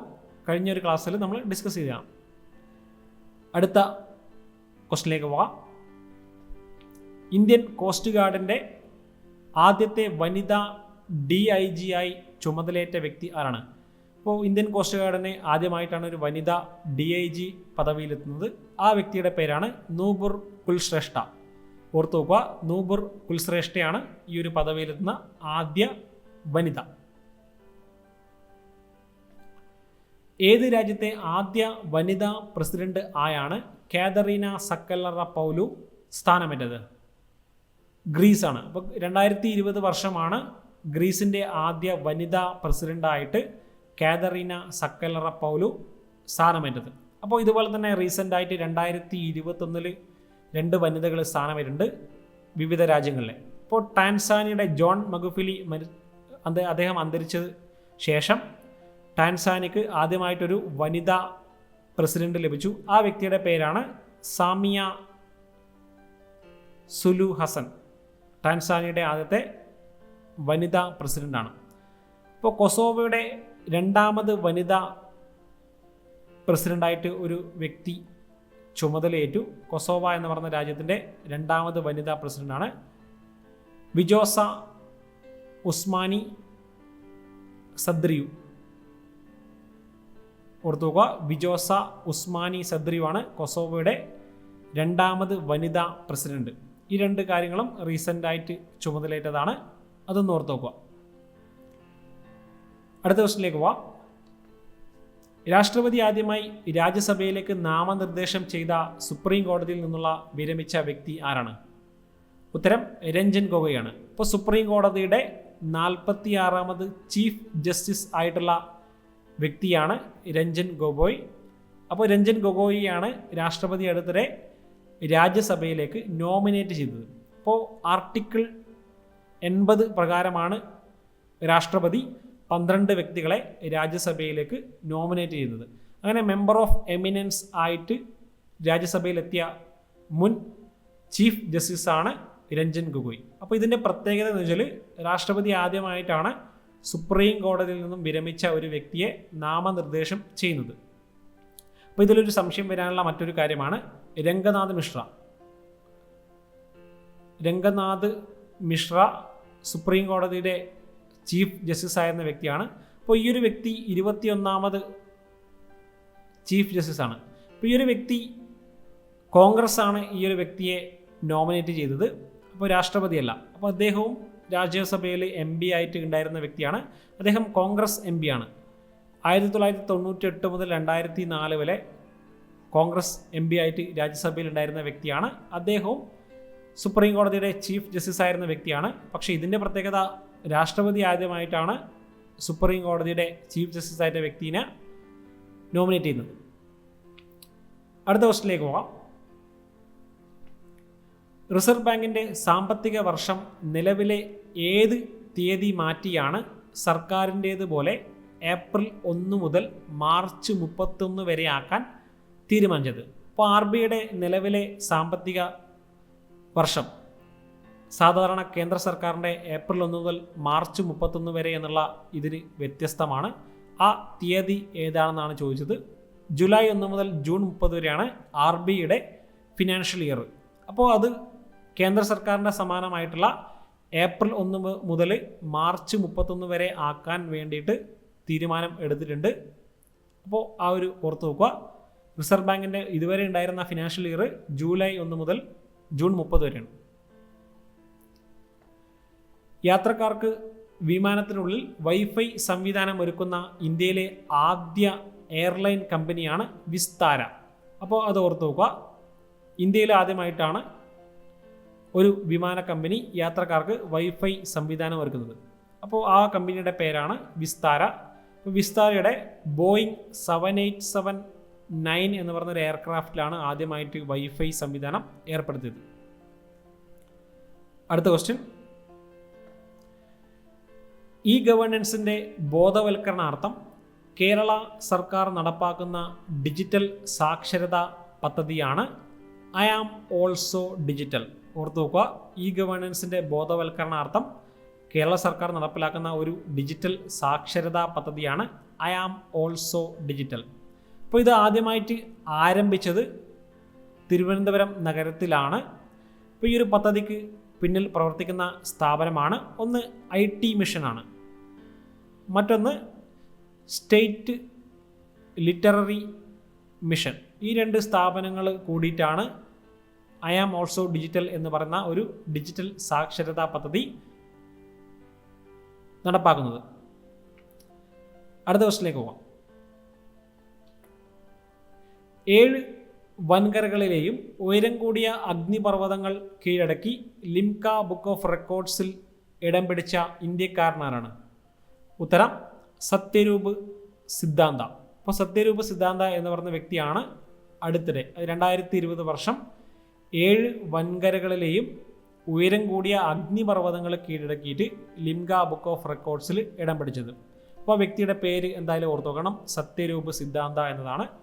അപ്പോൾ അദ്ദേഹം അവസാനമായിട്ട് കീഴടക്കിയിട്ടുള്ള അല്ലെങ്കിൽ റെക്കോർഡ് കിട്ടാൻ വേണ്ടി അവസാനമായിട്ട് കീഴടക്കിയത് മൗണ്ട് സിഡ്ലിയാണ്. മൗണ്ട് സിഡ്ലി അന്റാർട്ടിക്കയിൽ സ്ഥിതി ചെയ്യുന്ന ഏറ്റവും ഉയരം കൂടിയ അഗ്നിപർവ്വതമാണ്, വോൾക്കാനിക് മൗണ്ടെയിനാണ് മൗണ്ട് സിഡ്ലി. അപ്പോൾ അദ്ദേഹത്തിന് മറ്റു ഒരു റെക്കോർഡ് കൂടിയുണ്ട്, അത് ഗിന്നസ് റെക്കോർഡാണ്. അതായത് എല്ലാ വൻകരകളിലെയും ഏറ്റവും ഉയരം കൂടിയ കൊടുമുടിയും അതുപോലെ തന്നെ ഏറ്റവും ഉയരം കൂടിയ അഗ്നിപർവ്വതവും കീഴടക്കിയിട്ടുള്ള വ്യക്തി എന്ന ഗിന്നസ് റെക്കോർഡും ഇദ്ദേഹത്തിൻ്റെ പേരിൽ തന്നെയാണ്. അതുമൊന്ന് ഓർത്തു നോക്കണം. അപ്പോൾ നമുക്ക് കുറച്ച് ഫാക്റ്റുകൾ, അതുമായി ബന്ധപ്പെട്ട കുറച്ച് കാര്യങ്ങൾ നോക്കാം. 7 വൻകരകളിലെ അഗ്നിപർവ്വതങ്ങൾ നോക്കാം. അപ്പോൾ അതിൽ സൗത്ത് അമേരിക്കയിലെ അഗ്നിപർവ്വതമാണ്, ഏറ്റവും ഉയരം കൂടിയ അഗ്നിപർവ്വതമാണ് ഓജസ് ഡെൽ സലാഡോ ആണ്. അത് ചിലിയിലാണ്, സൗത്ത് അമേരിക്കയിലെ ചിലിയിലാണ്. 7 വൻകരകളെയും ഇവിടെ പറയുന്നുണ്ട്. അപ്പോൾ ഇത് എക്സ്ട്രാ പറയുന്ന കാര്യമാണ്, വേണമെങ്കിൽ അത് നോട്ട് ചെയ്യാം. അപ്പോൾ കിളിമഞ്ചാരോ ഒരു വോൾക്കാനിക് മൗണ്ടെയിൻ കൂടിയാണ്, അത് ആഫ്രിക്കയിലാണ്. ഇപ്പോൾ ടാൻസാനിയയിലെ ആഫ്രിക്കൻ ഭൂഖണ്ഡത്തിലാണ് കിളിമഞ്ചാരോ. പിന്നീട് പറയാനുള്ള ഒരു മൗണ്ടെയിനാണ് മൗണ്ട് എൽബ്രൂസ്. ഇത് യൂറോപ്പിലെ ഏറ്റവും ഉയരം കൂടിയിട്ടുള്ള അഗ്നിപർവ്വതമാണ് മൗണ്ട് എൽബ്രൂസ്. ഇത് റഷ്യയിലാണ് സ്ഥിതി ചെയ്യുന്നത്. മൗണ്ട് ദാമവന്ത് ഓർത്ത് നോക്കുക, മൗണ്ട് ദാമവന്ത് ഇറാനിലാണ്. ഇത് ഏഷ്യയിലെ ഏറ്റവും വലിയ ഉയരം കൂടിയിട്ടുള്ള അഗ്നിപർവ്വതമാണ്. മൗണ്ട് ഗിലുവെ പാപ്പുവ ന്യൂഗിനിയിലാണ്. ഓസ്ട്രേലിയൻ വൻകരയിലെ ഏറ്റവും വലിയ അഗ്നിപർവ്വതമാണ്. അവസാനമായിട്ട് നേരത്തെ പറഞ്ഞിട്ടുള്ള മൗണ്ട് സിഡ്ലി അന്റാർട്ടിക്കയിലെ ഏറ്റവും വലിയ ഉയരം കൂടിയ കൊടുമുടിയാണ് ഇപ്പോൾ പറഞ്ഞിട്ടുള്ള മൗണ്ട് സിഡ്ലി. അപ്പോൾ ഇത്രയും കാര്യങ്ങൾ ഒന്ന് പഠിച്ചു വെക്കുക. അതുപോലെ തന്നെ ഒരു കാര്യം വിട്ടിട്ടുണ്ട്, നോർത്ത് അമേരിക്കയിലെ ഏറ്റവും വലിയത് മൗണ്ട് പിക്കോ ഡെ ഒറൈസാബ. ഓർത്തു നോക്കുക, മൗണ്ട് പിക്കോ ഡി ഒറൈസാബ നോർത്ത് അമേരിക്ക, മെക്സിക്കോയിലുള്ള നോർത്ത് അമേരിക്കയിലെ ഏറ്റവും വലിയ അഗ്നിപർവ്വതമാണ് മൗണ്ട് പിക്കോ ഡെ ഒറൈസാബ. ഇത്രയും കാര്യങ്ങൾ എക്സ്ട്രാ ആയിട്ട് പഠിച്ചു വെക്കുക. അപ്പോൾ ഈ ഒരു കറണ്ട് അഫയേഴ്സ് ഞാനിവിടെ സ്റ്റോപ്പ് ചെയ്യാണ്. ഒരുപാട് ടൈം ആയിട്ടുണ്ടാവും. അപ്പോൾ ഇതിൻ്റെ പാർട്ട് 3 അടുത്തൊരു സമയം നമ്മൾ പോസ്റ്റ് ചെയ്യുന്നതാണ്. അപ്പോൾ ഈ ഒരു വീഡിയോയുമായി ബന്ധപ്പെട്ട കാര്യങ്ങൾ നിങ്ങളൊന്ന് കമൻറ്റ് ചെയ്യണം. എന്തെങ്കിലും തെറ്റുകളോ അല്ലെങ്കിൽ എന്തെങ്കിലും സജഷൻ ഉണ്ടെങ്കിൽ ഒന്ന് കമൻറ്റ് ചെയ്യണം. അപ്പോൾ അടുത്ത ദിവസം പുതിയ വീഡിയോയുമായിട്ട് കാണാം. Thank you.